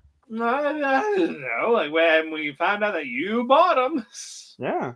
And did you know that if you combine all of these with their powers combined, you can kill a baby? Yeah. So the one your sister is having. Nani? Because she had miscarriages before. I wonder why. I wonder who. So yeah, Shin has been doing that to her own sister, Yep. all because the Emperor wanted the sister and not Shin. I was better than you. I had better grades. I was prettier. But, I did but this. you had a bigger rack. That's why he chose you. Basically, like she chose the girl with the bigger rack. But no, in all sincerity, the one thing was like they were saying that what's it called? Damn, what was the point I was gonna make? Son of a bitch, I forgot the point. Oh, I had it in my head and I just forgot what the point was. Fuck, I lost my point. Anyway, keep going. It might come back. Anyway, so while it's going on, Shin just scratches Mama in the face. Yep. So like, yeesh. All right, calm down. But Liwa Lifa. fuck smacks her sister. Bro, Pentagon Junior Across chops her the in the face. face. Bro, Walter chops her. I know, and then she's like, "Oh, was that too little? I can punch her. I can punch her in the Let's face." not. I would like you to, but let's not. I really wanted her to. I really wanted her. I was really like, she was getting ready. Like she. I was hoping she would stab her in the neck with one of those broken fucking incense bottles. But now Shin is banished.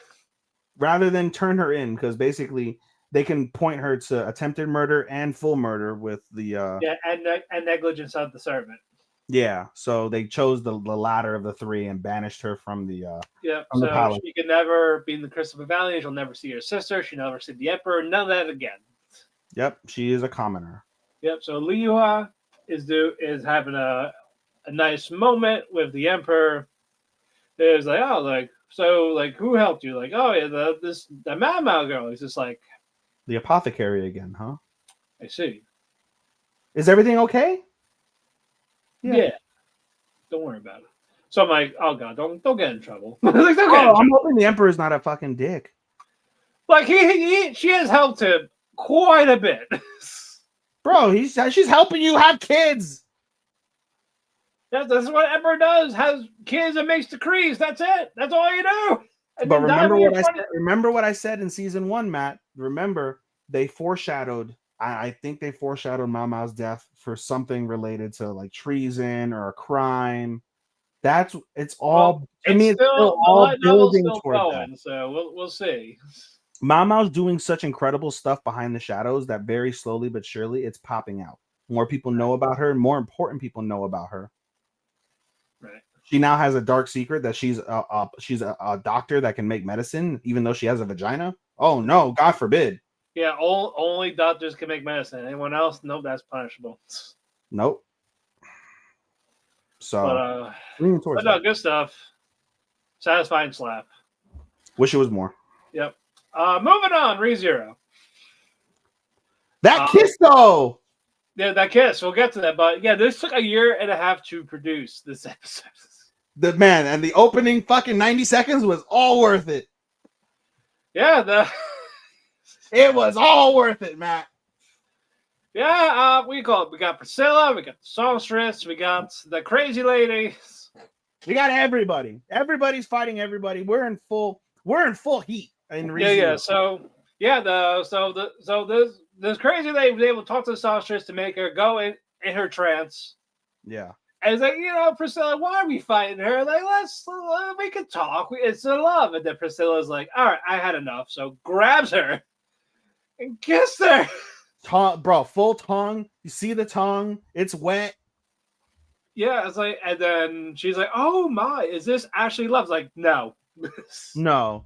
And that was brilliant. She basically took her sword, made a firewall so they can't see what's happening to Raph, so they don't die. And said, I brought you here so you could sing and get them out of the trance. Do that. Yep. Go. So she's taking charge. Like, yes, ma'am.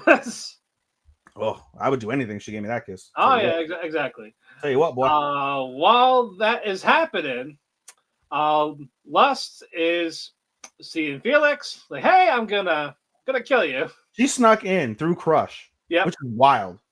Yeah, and then while Felix was trying to stab Lust, turned into Crush. And turns out, the real Crush ain't even here. It was, what was her name?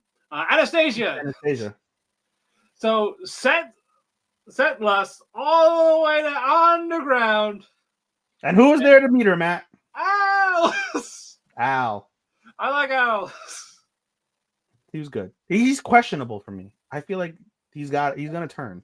He may turn. No, it's more of he's hiding stuff. For sure.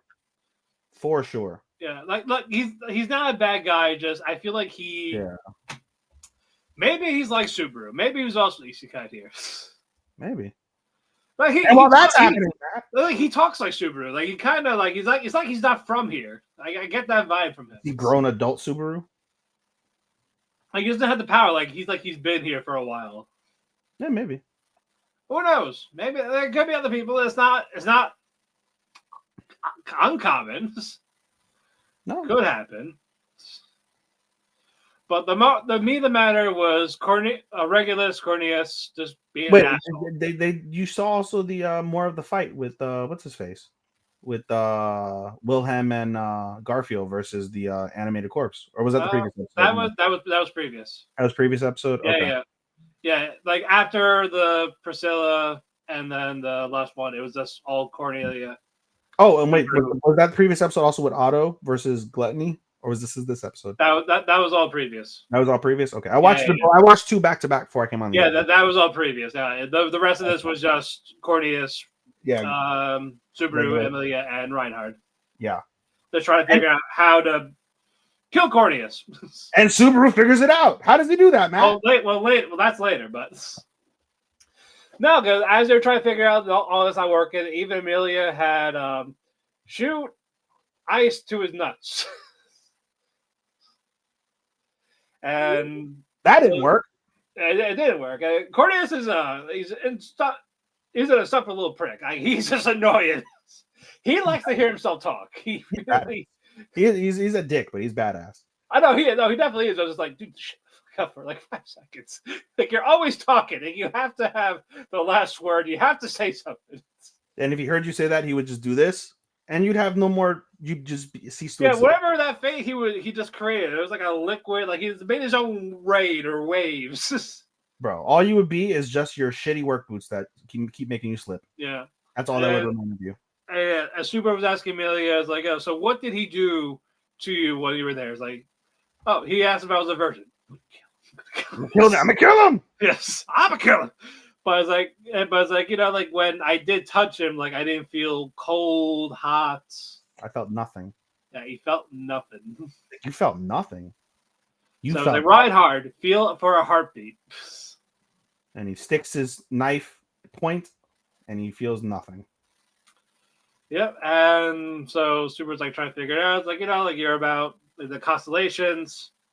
I got about constellations. That was you. I didn't realize that. That was a wonderful reveal. No, I didn't know that. I was like, okay, I want to see where you're going. Reveal. That's a good reveal. I was like, wow, did not know that. Well, I'll play along. I'll play along. Sure, I'm with it. But what does he say to Cornelius to figure out? Like, I know your weakness. You can stop time in your body.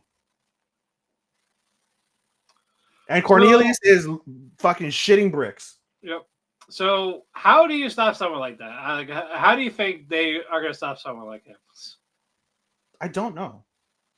Do you know? I think you have to drown him, though.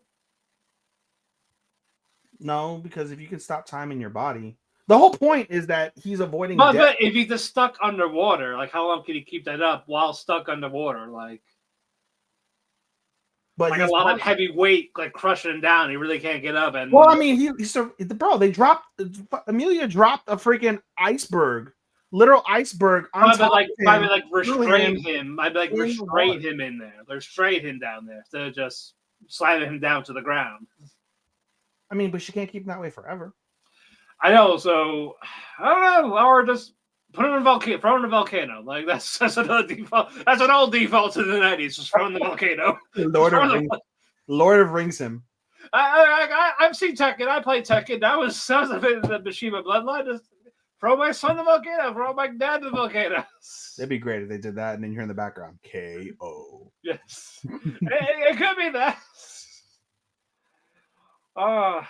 Moving on. Let's do Orb. Not as explosive this week. Not Just as not, important. not explosive, but no. They were able to get away from the Inquisitors. They go to the hideout, and like, oh, we have the lead for the printing press, but one of them is broken. I'm like, I know it's going. Like, of course it was him. Of course. Yes. Yeah, like as soon as he was touching, it's like, all right, that's how we're doing it. But so Draka offered her blood-stained coins to make up for the broken lead. Something valuable to her, she was willing to part with it. For the greater good. Yep. And even Schmidt was like, okay. You're not a bad girl. You're not. And while Schmidt was outside catching a breather, our buddies. Frey. Yeah, Right. just said, hey, so I done something. I You're killed all covered the in blood. horses. Why are you covered in blood? I killed the horses. We You're have the no traitor? way to Yep. escape, right? So, like, you're the traitor, aren't you? Like, yep. Yep. Why did you do it? I don't believe in the cause. I'm sorry. I love God. I hate your kind. I want you all to die. Even Schmidt loves God though. Yeah, it's true. Like God damn. So Schmidt kills him. But you know, they're like, oh yeah, they're coming. They're coming this way. They know where you are. So have fun. So they didn't have everything printed yet. It's like, oh, so what do? We run. We go suppress. Like, what about the printing machine? We gotta leave it. So what is Draka's plan, Ethan? What does she say? Everyone, for the greater good, protect me, because if they go backwards, you all inherited her mission. I inherited her heart. And I will see this through. Yep. So even flips a coin. Heads That's my plan. Tails will do what you said. Heads. Yep. Then Schmidt, he grabs the coin. He says, you run. Everyone's like, are you serious, Captain? So he's gonna distract them. Sacrifice for the cause. Yep. That's all it's about. So I'm like, no. If you watch this show and you don't have it in your top 3, drown yourself. Seriously. But I can't wait for Schmidt and Novak. Bro. This is gonna be so good. I want to see what Novak sees when she sees what's her face wearing Yolenta's hood. Does that happen? I'm trying to think what he did. It wasn't like a big shocking thing. He does see Draco with the hood though. I'm trying to remember if she had the hood. Because didn't she give it to the Inquisitor? No, she gave her old cloak to the Inquisitor. Okay, I thought she gave Yolenta's. Okay. No, she put Yolenta's on. Yeah, it wasn't like a shocking thing. Like, why do you have that type of thing? Yeah, that's disappointing. It was just more of I'm just gonna hunt you down because I need to end this. Basically, that's more or less what it is. Yeah, he just wants to kill him. He just wants to move on with his life. Yeah. But I can't wait for Saturday. It's almost over. There's 3 episodes, right? That was 4. 21, right? And there's 25, so 4. Yes, 4 more. Nando Memo, Yeah. I'm still waiting on the fully version of the OP. Give it to me. One of life's mysteries. One of life's great mysteries. What is the One Piece? What is Orb's full OP? Watch them save it for like the finale. Watch, fucking watch. And I know where they would put it too. That's the thing. So I know where they would fucking put it. Well, so I was like, well, it's a very upbeat. It's a very upbeat song for what it is. So that would have to be the conclusion, right? You would think. Well, that's right. The last episode, it does not tie to main story, but it's like more of like the evolution of it as it goes on. Also, they 2-year eternity it. Kinda. Yeah, but it's done in a nice way, and you get a nice Easter egg. I'm not gonna say what, but you get a nice Easter egg. Easter egg. Ooh. Yep. Because I was confused when I read it. I'm like, wait, hold up. But I was like, oh no, like it's like I know, like oh okay. I was gonna say, You had to Google it. You had to Google Easter egg. No. Oh, okay. No. I just thought it was playing tricks with me. Okay. Not doing I was like, okay, all right. I read it wrong. I was like, okay, but it's still cool. It's still really cool. But next up, solo leveling. God, let me preface this. This was the very last anime that I needed to catch up on. Yeah. I needed to catch up on all 6 weeks that I've not been on this show.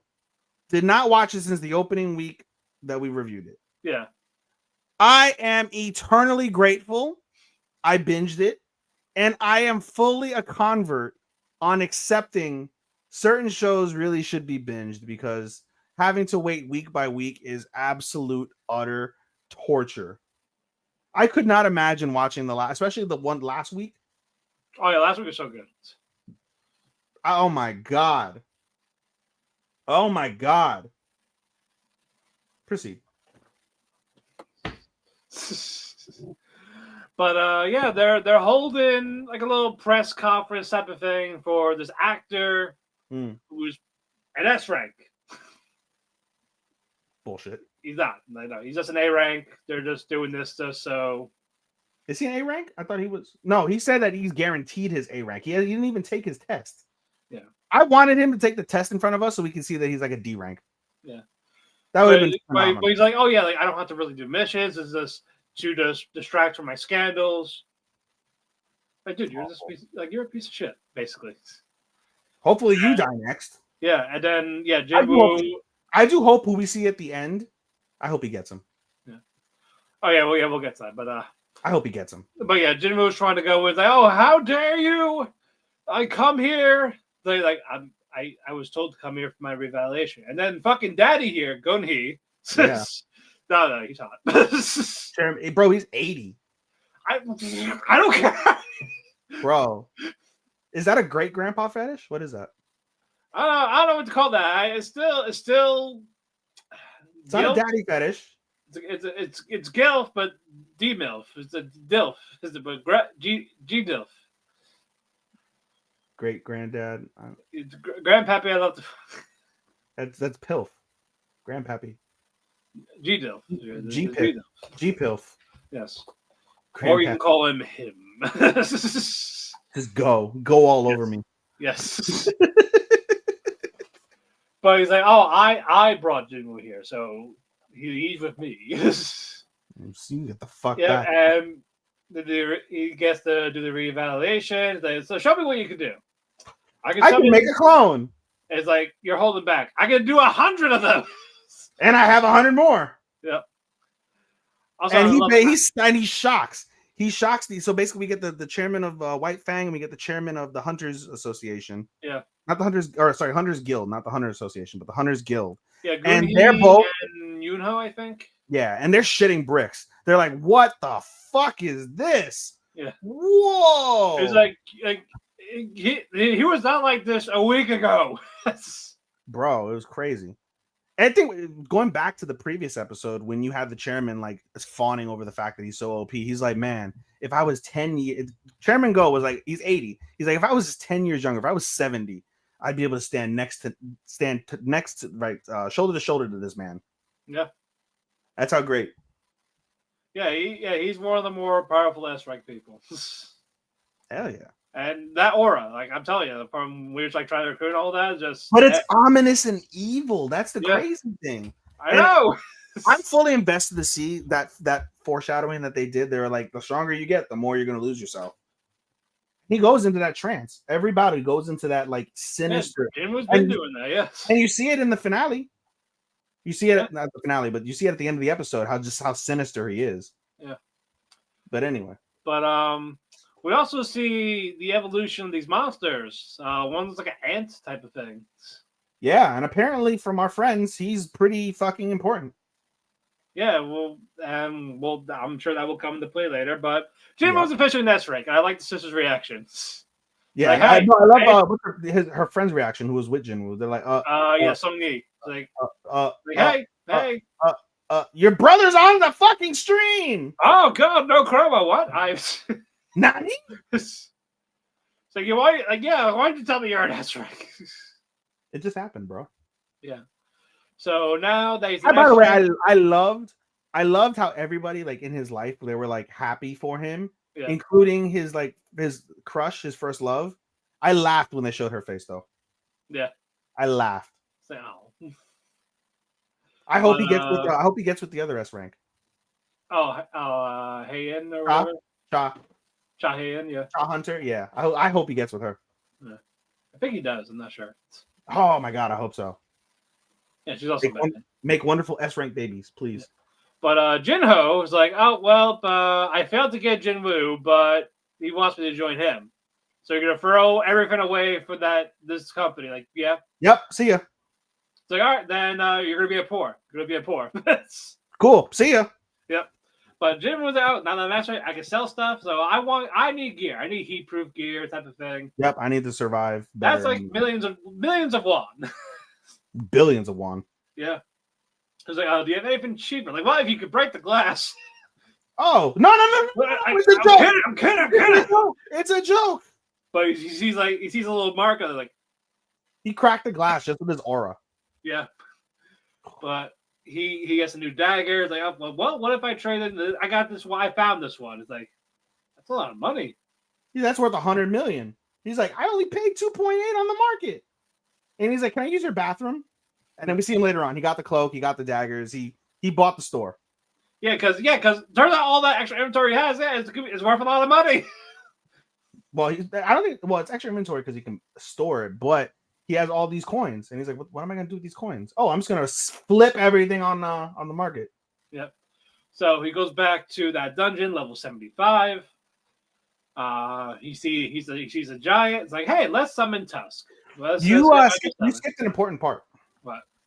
Jin's song, was it? The guy who left his father. Are you talking about his dad, right? Yeah. So his dad's getting ready for work, talking shit about his son to his mom, and he collapses. And we come to find out his father, because he's been exposed to hunters, and he has no. He also has that eternal sleep. That Jinwoo's mom has, and he asks himself, and I'm so glad he did, because fuck him. He was like, "Am I being culled?" Yes, you are, you rat bastard. Yeah, like you're an asshole. Yeah, good. Anyway, now we get to the dungeon where he's level 75. Yep, level 6. Yeah. He picked up where he left off. Yep. He sees the giant. It's like, I'm going to summon Tusk. Yeah, and I'm going to give him the orb. Yeah, give him the orb, and does one shots the damn thing. He literally blows like a giant line of destruction. It's like, I'm just going to let him keep it. Let me say something, Matt, before we move on.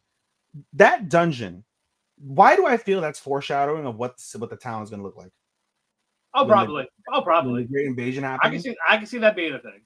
I totally see that foreshadowing. This is literally what the city is going to look like. But so he needs to collect demon soul, demon general soul. So he splits up his entire army basically.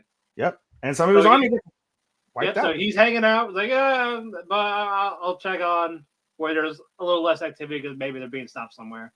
Yeah, but he's like, it's been 2 days. We're stuck. What's going on? Oh, these people get wiped out. To your point, but you're gonna the people he just got, like Tusk and all that, like, well, they're wiped out already.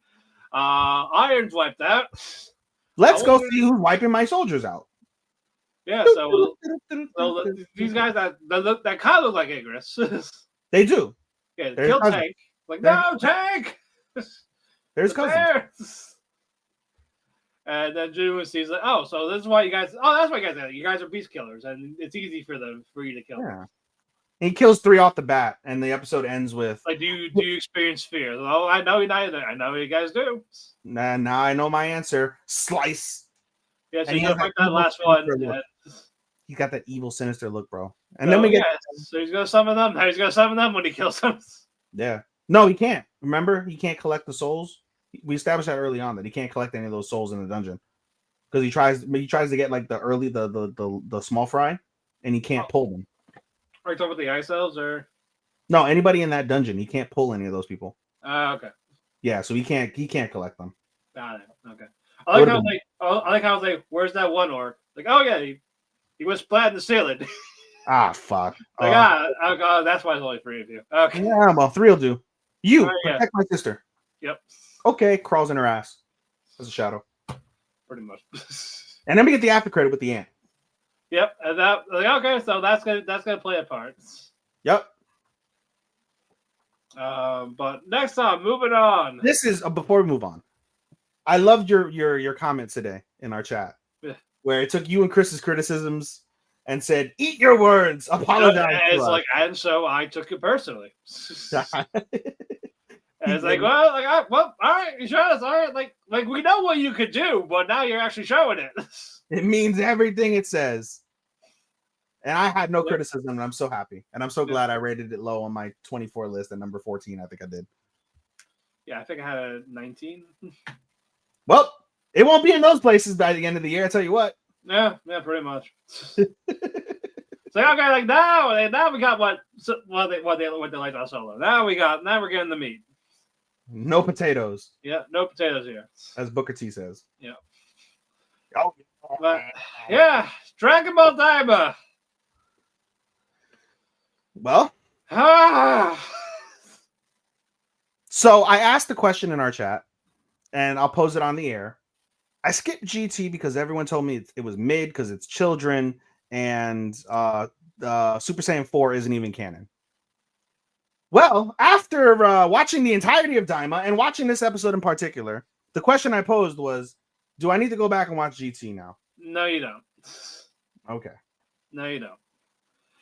I don't think they're going to call it Super Saiyan 4. They're going to call it... I think like Super Saiyan Demon or something like that. I think it's going to be exclusive to that world. That demon world. Namek Saiyan? What is it? Or does Super Saiyan Demon or whatever. I forget his name. Nezu. Super Saiyan. But fucking Goma, or I'm sorry, Jiren, because it's the same fucking outfit. It's not Jiren, no. Goma really looks like a clown. Jiren looks bad. But I'm saying he's wearing the actual outfit. Which, by the way, it's completely unrelated. Side note: I bought some more Funko Pops a couple days ago. I'll read you off because they're mostly anime. I bought Muhammad Ali's not anime, Michael Jordan's not anime, Patrick Ewing's not anime, nor is Wolverine. But I got myself a glow in the dark Jiren.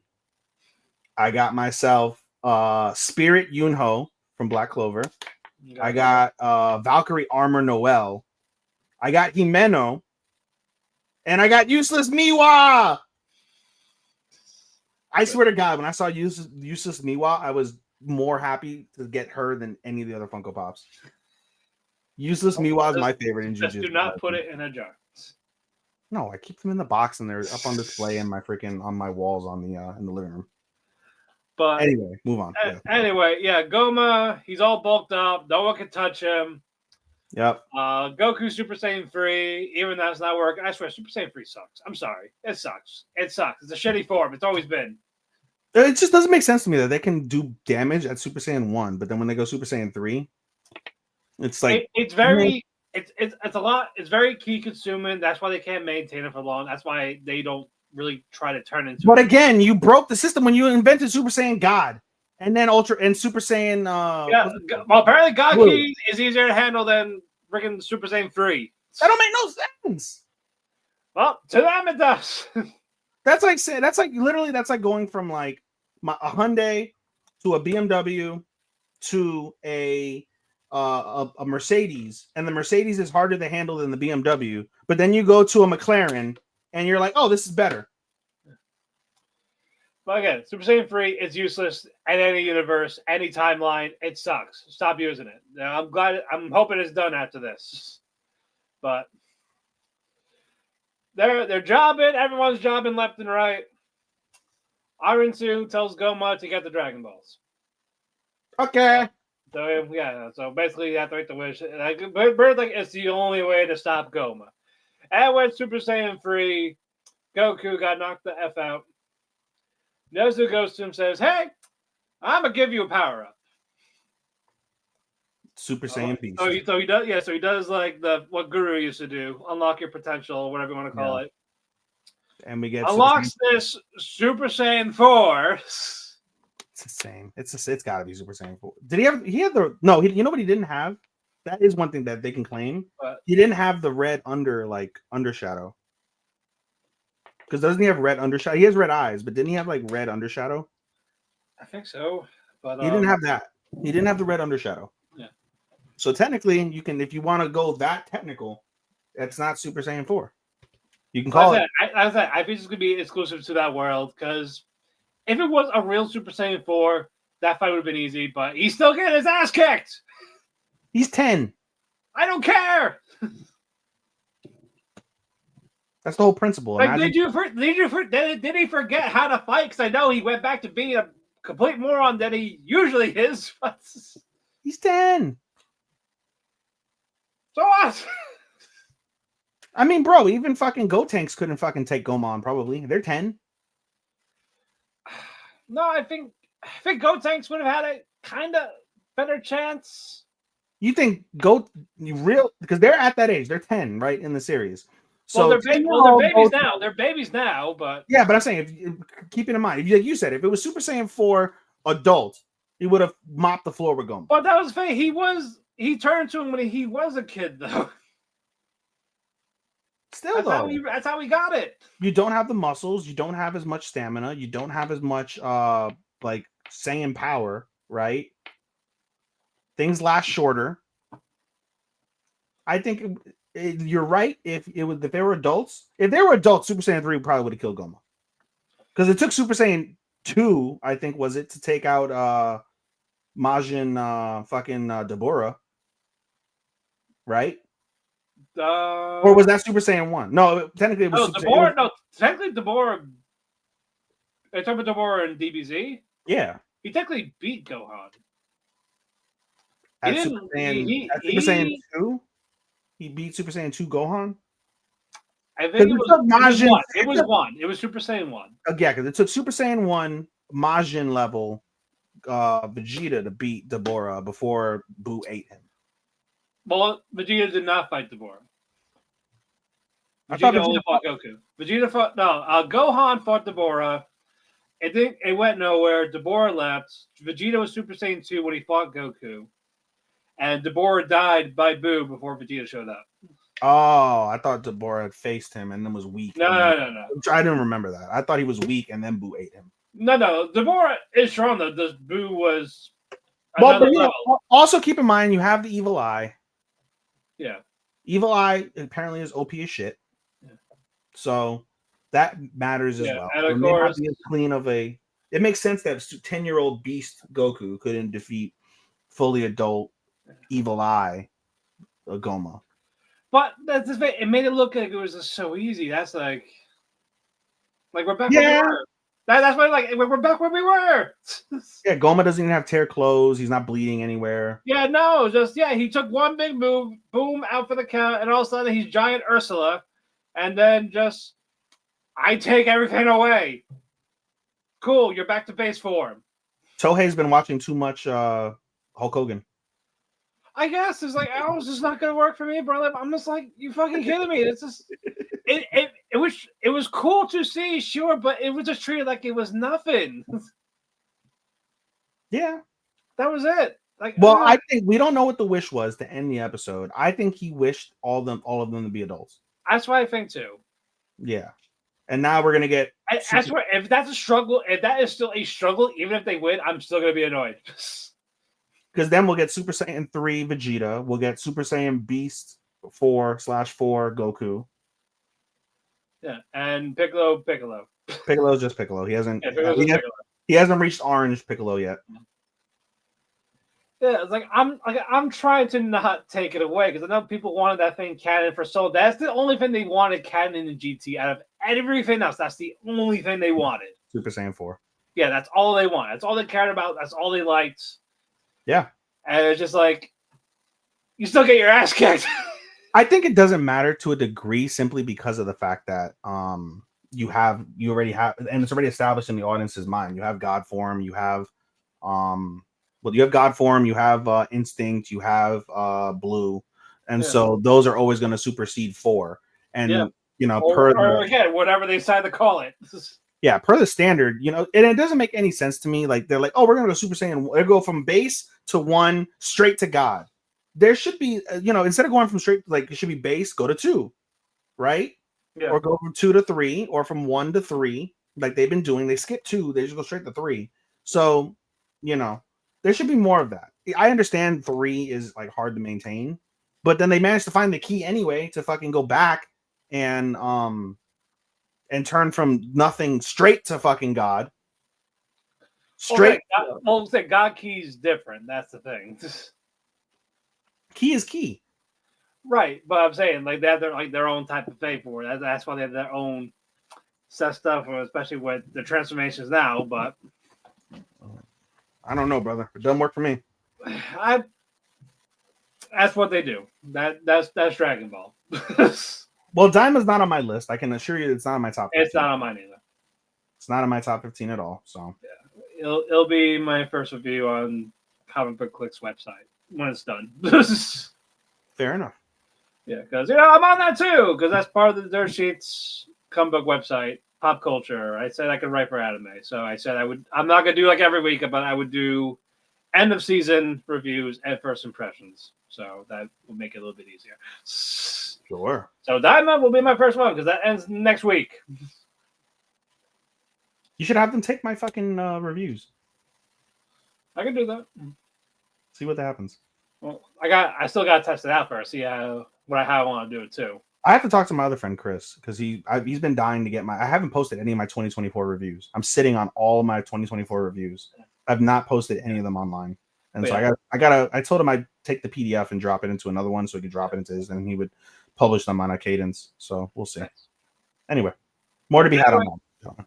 Anyway, main events: 100 girlfriends who really, really, really, really love you. 100 girlfriends that really, really, really go Super Saiyan. Yeah, they will go Super Saiyan for you. Yes. Yeah, basically, do not piss off Shizuka. Do not make her cry. That is the cardinal sin. I really, look, I just realized what you said 2 hours ago. You changed the title. Yeah. I like the other title better, but it's too late now. I like this one. He is, she is. Everyone is. Why not? Even Goku. Like, we're all Super Saiyan now. Yeah, we're all Super Saiyan. We're not, unfortunately. You and I are not. We might make money on this podcast if we were Super Saiyan. Probably not even that. That would be our budget. Just putting yellow hair as a Super Saiyan in the background. Yeah, right. You just have it like just glowing fucking yellow and lightning and stuff in the background. Yeah, but yeah, this is basically the baseball game. Hahari and the maid and Kurumi were able to actually be a part of the game because they had 3 legitimate members of the baseball team that were sick. Yeah, so like, hey, can they do it? Like, all right, fine, why not? Sure. Yeah, decent game so far, sure. Right. Until the other team decides to play dirty. They're all Majins, by the way. Yeah. They're all demons. Yeah. All of them. Why not? They all got pointy ears. Pointy ears, teeth, whatever you want to call it. They're gremlins. They're gremlins. Throw them out. Get rid of them. They're otherworldly, to say the least. And one of them decides to make Shizuka cry, saying she's holding the team back, worthless. Why were you born? All valid questions. Hey, leave her alone. Leave her alone, Airdabbit. My least favorite of the bunch. Oh, stop. It really is. Oh, stop. Who's your least favorite of the bunch?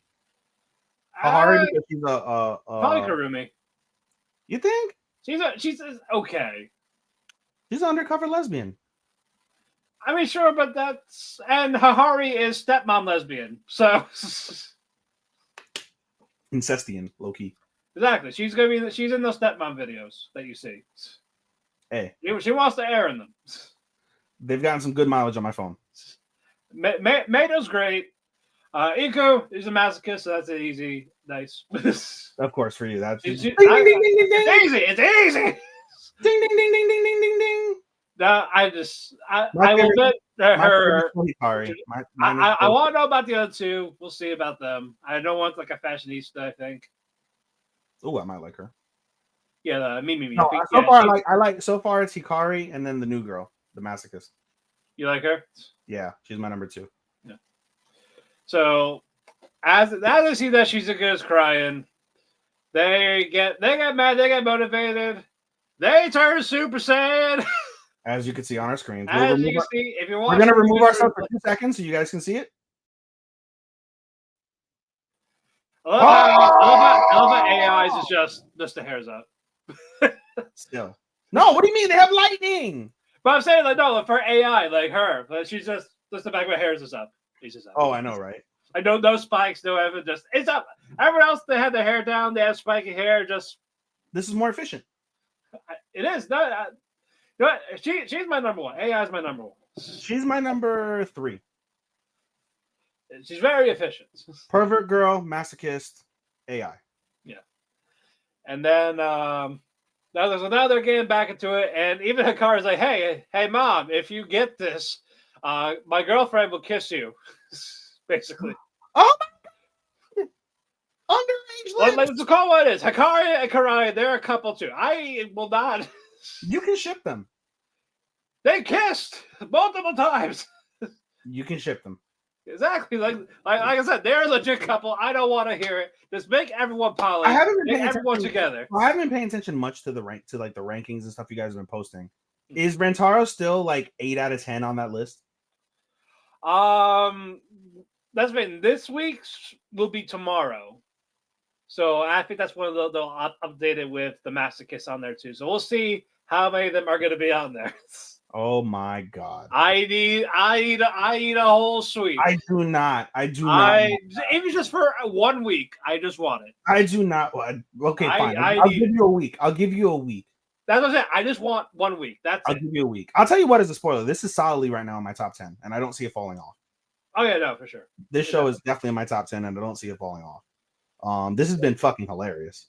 This show is so funny. I've been howling. This season 2 is better than season 1 as well. I need more, but I like them both for different things. Yes, sure. But they definitely. But this stuff has more comedy side of it. We're getting more with the new girlfriends and like a separate episode. Yeah. So I can't wait for the next 2. Me neither. Like I said, I think the fashionistas next. Me. Yep, she's girlfriend 10. Yep. Okay, cool. We're not gonna get that one I thought we were gonna get. I think that's gonna be next season that Chris pointed to. Oh, what's up with that one? I told you about that one. The cringe one. The cousin. Oh yeah. Oh yeah. No. That's girlfriend 12. They're going up to 11. So she's the first one of season 3. Yeah, I was like, how? Just missed her by 1. Yeah, just missed her by 1.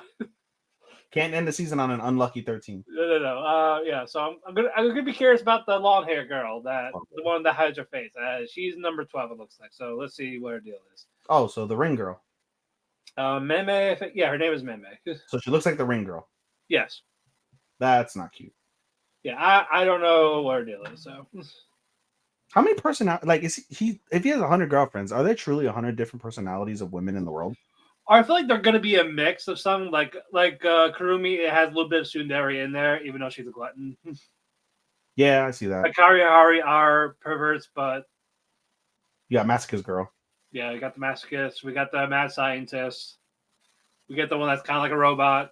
We get like a mad botanist, mad marinologist. Poison Ivy. Yeah, you gonna get Poison Ivy?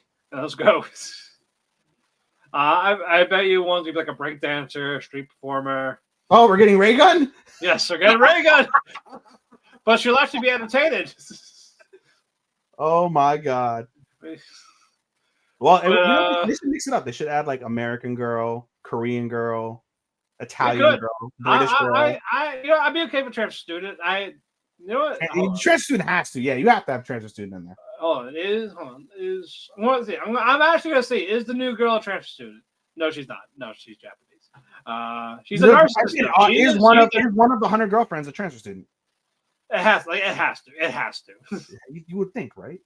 It better. It fucking better. So he's got middle school. They're not that bad. They won't go elementary school. I pray to the Lord Jesus Christ they don't do that. They do not. They've got the adult. Yeah, so, I think the limit for middle school is like the third year. In most, well, I mean, we've got romances where they're in the second year, obviously with what's it called? With The Kurumi is third year, so yeah, Kurumi's the third year, but I'm just in general with like anime, they'll go to start in like second year, like we have with Dangers. or Because they started off at second years in middle school. yeah. Imagine that principal, that Predator one is a girlfriend.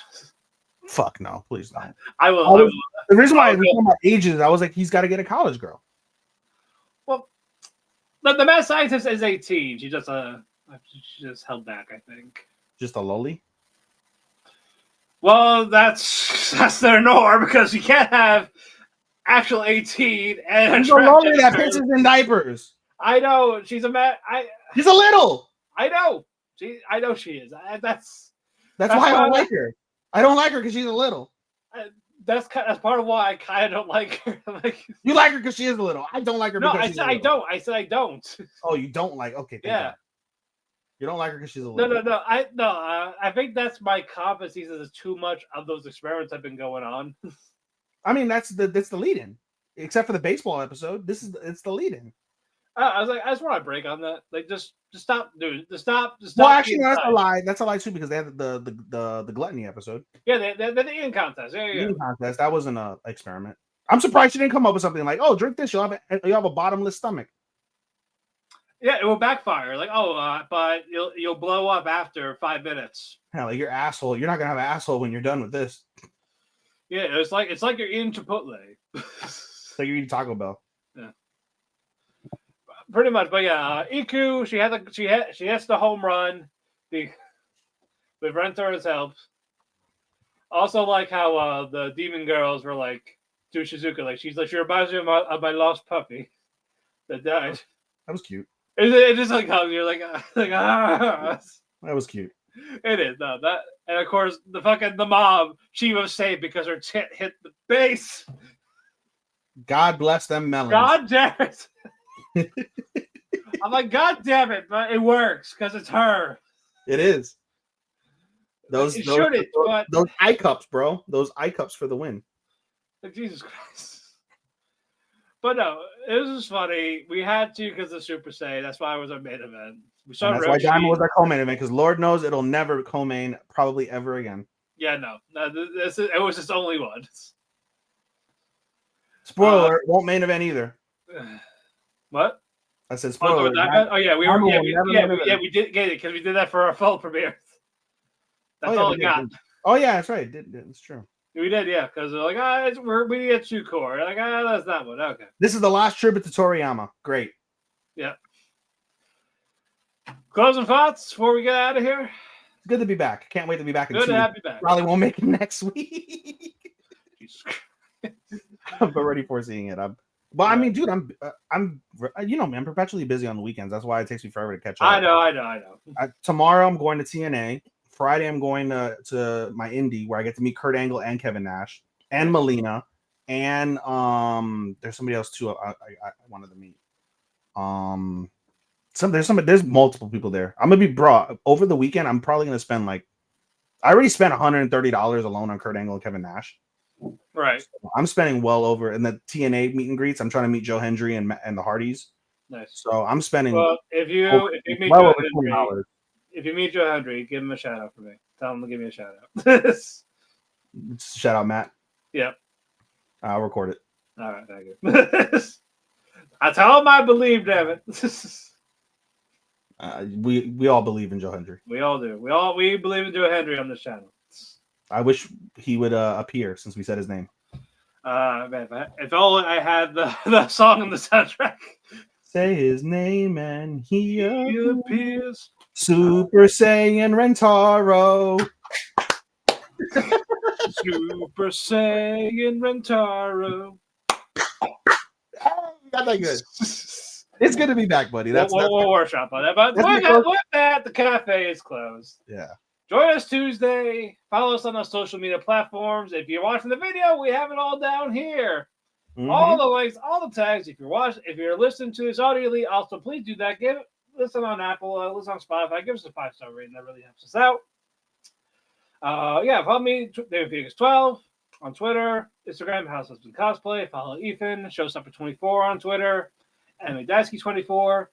Follow Otalku Cafe on Twitter, Facebook, and Instagram. Just type in Otalku Cafe. If you want to see the video replays, type in Otalku Cafe on the YouTube channel. We're everywhere for you to listen to your favorite podcasts. Thank you, WT Network, Tertiary Media, and Tertiary Radio for hosting us on their social media platforms. And thank you, Sean, for being our editor. We will see you all Tuesday with that Oyasumi, and good night. Goodbye, Sekai.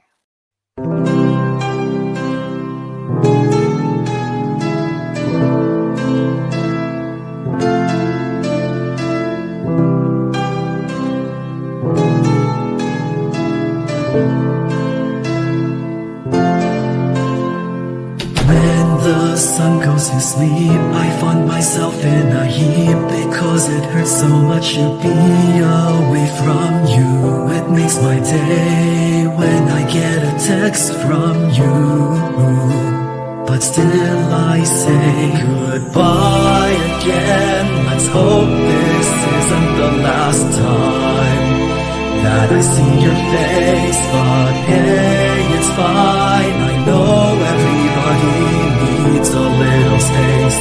There's no one to blame. Goodbye again. Let's hope this isn't the last time that I hear your voice, but it's your choice. I can't keep you here forever.